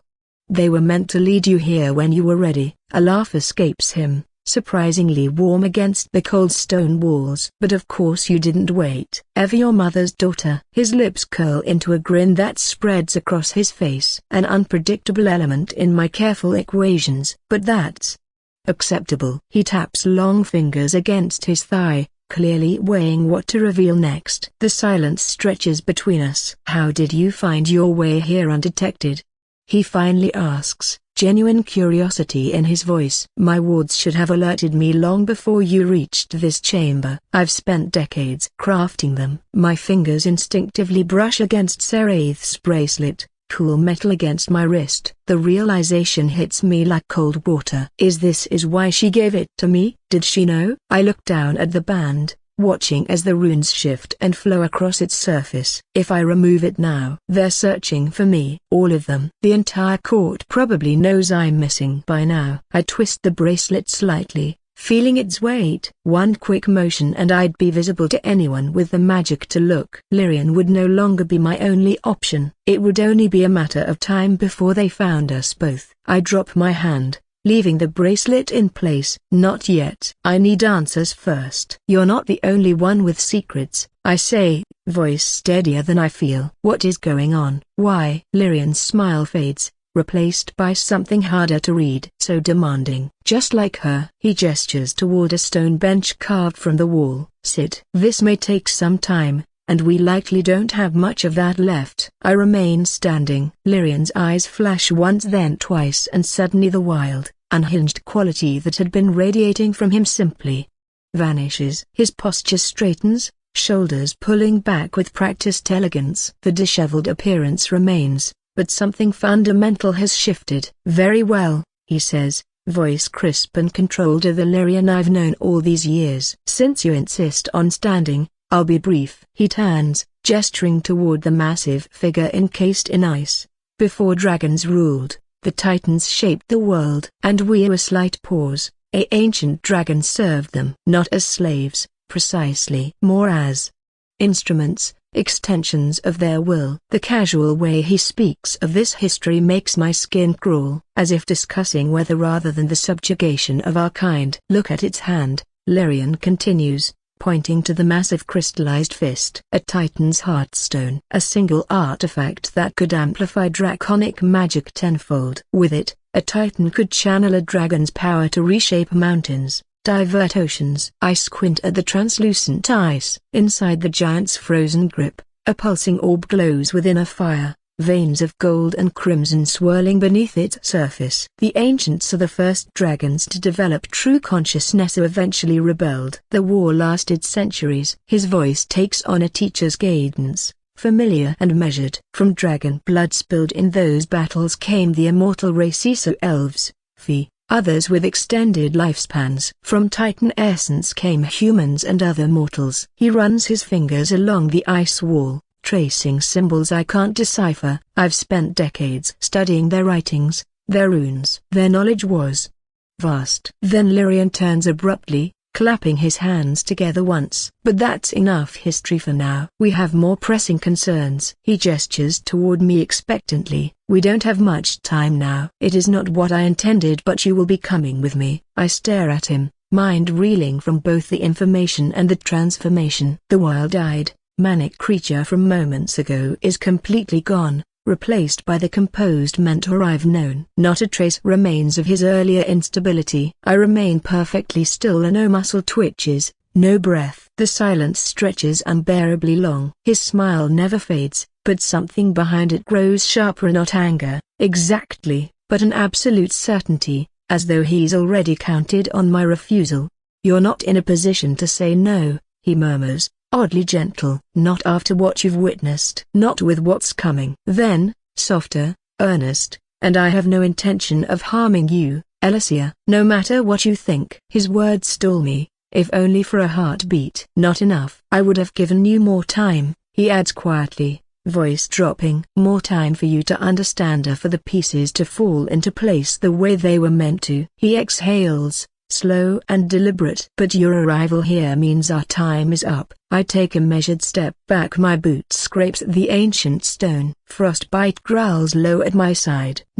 Every instinct screams it. I came seeking answers, a broken bar about the journal, the pendant, but this wasn't the plan, and I distrust it completely. My hand moves before I think. Sereth's gift, a lifeline. I slip it off in one smooth motion. The moment it leaves my wrist, the air crackles to life. Magic snaps awake like silent lightning, my presence flaring outward. Lyrian freezes. What did you just do? His voice is flat now, and no warmth, no mask. He feels it. Someone will feel it. It's too late to hide. I drop the bracelet into my pocket without looking away. You never planned to let me go, did you? His expression tightens, a flicker of something raw beneath the calm. I would have, he says, jaw flexing. Eventually, he glances at the frozen titan looming behind him, then back to me. The amulet was meant to shape you, a broken bar slowly, over years, then tether to your power and to my purpose. The journal was your path,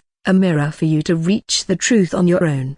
He continues, tone almost fond. So that when you stood with me, it would be by choice, not fear, child. He looks at me as if I've shattered something delicate. But you're stubborn, he chuckles, shaking his head. That must come from your mother. Then his eyes sharpen, too precise, too intent. I see your father in you too. I step back again. Father? Frostbite's hackles rise. My heart pounds, urging me to run. But I have no plan. Why me? I demand, voice tight. I still don't know what is going on. Because I've waited long enough, he replies, and because there is no one else I need now. Then the air shifts behind me, so sudden it freezes me in place. Frostbite's growl dies, his tail lowers, body rigid. This magic isn't ours. It's older and vast, and for the first time, its cold embrace comforts me. Elyssia, my daughter? The voice booms, like frozen stone ripping free. Move. The command carried with it the whole weight of her presence. I could feel the word laced with her magic, and my body shivered as I moved to obey, ear dragging Frostbite with me. Frostbite whined softly against my leg, his breath clouding the air. I kept my eyes down and moved toward the far wall, trying to be nothing more than a shadow. You look well, Cithris. Lyrian's voice broke the silence, each word precise as a blade stroke. The centuries have been kind. Cithris began to circle the chamber. And you look unchanged, Lyrian. Still haunting my shadows after all this time. I pressed my back against the cold stone, grateful neither was looking my way. The magic in my veins pulsed in time with my heartbeat, responding to the tension in the air. Frostbite sensed it too, his hackles rising as he pressed closer to my legs. Run was on constant replay through my mind. Did you think I wouldn't notice? Lyrian stepped closer to the throne, his composure cracking. Did you think I wouldn't find out when you gave her to Cynareth? Cynareth, the red dragona, the one mother. Cithris planned to hand me off to. Why does Lyrian care? You're overreacting, Cithris said, her voice smooth as polished stone. The alliance benefits us all. Cynareth's factioner. I don't care about your political games. Lyrian's hands clenched at his sides. You created something precious, something that bound us together, and now you're trading it away like a trinket. No, no, no, no, no, no, no. I will not have it. She is mine just as much as she is yours. Cithris's eyes narrowed. She was never yours, Lyrian, wasn't she? His voice dropped lower, dangerous. Then why give her to me at all? Why let me train her, shape her, only to snatch her away? I swallowed hard, trying to make sense of their words. The way they spoke about me, like I was a thing, a possession. My fingers found Frostbite's fur, gripping tight. You're becoming unstable, Cithris said. I noticed she had circled herself to stand between Lyrian and the frozen giant. This obsession isn't healthy. I gave you a role in her life because I thought it would satisfy you, give you purpose, not feed whatever this is. Don't patronize me. Lyrian's voice shook with barely controlled rage. You know what she means to me. I know you've lost perspective. Cithris stepped toward him, her movements fluid, calculated. The heart's tone affects you more than you admit. You should leave this place, Clear your head. I inched along the wall toward the entrance, tugging Frostbite with me. If I could just slip away while they were focused on each other. You want me gone so you can complete your bargain, Lyrian hissed. So you can hand her over to that red-scaled butcher without interference. Sanrith will treat her well. Cithrus's voice hardened. Better than you could, in your current state. You have no idea what I'm capable of. Something dark flashed in Lyrian's eyes. What I've already done. Cithrus tilted her head, a cold smile spreading across her face. Oh, I'm well aware of your machinations, Lyrian. The whispers in the shadows, the little gifts, the hidden lessons. Did you think I wouldn't notice? She moved closer to him,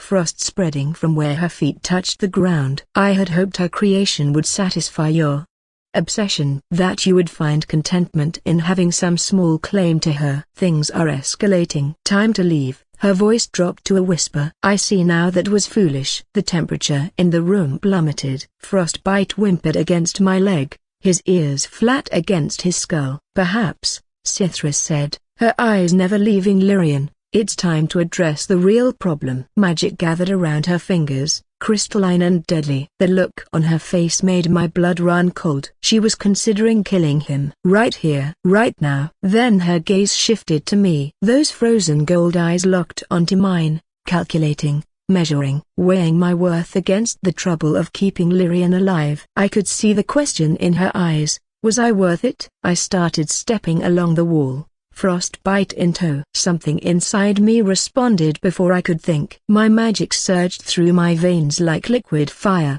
contradicting the ice in my blood. I am getting out of here one way or another. Both sides of me thought in unison for the first time. I felt my core flare up, more potent than it has ever been. Cithrus's gaze did not shift, but I think I might have seen a small crook of a smile begin. Lyrian's laugh cut through the tension, high and manic. I see it in your eyes, Cithrus. I know what you're thinking. His voice grew harder, each word dripping with fury. You would destroy me, after everything? He gestured wildly toward me. Look at her. Look at what we made. And you would throw it all away? You speak as if you had equal part in her creation, Cithrus said, her voice dangerously soft. Lyrian laughed, a hollow sound that bounced off the frozen walls. Didn't I?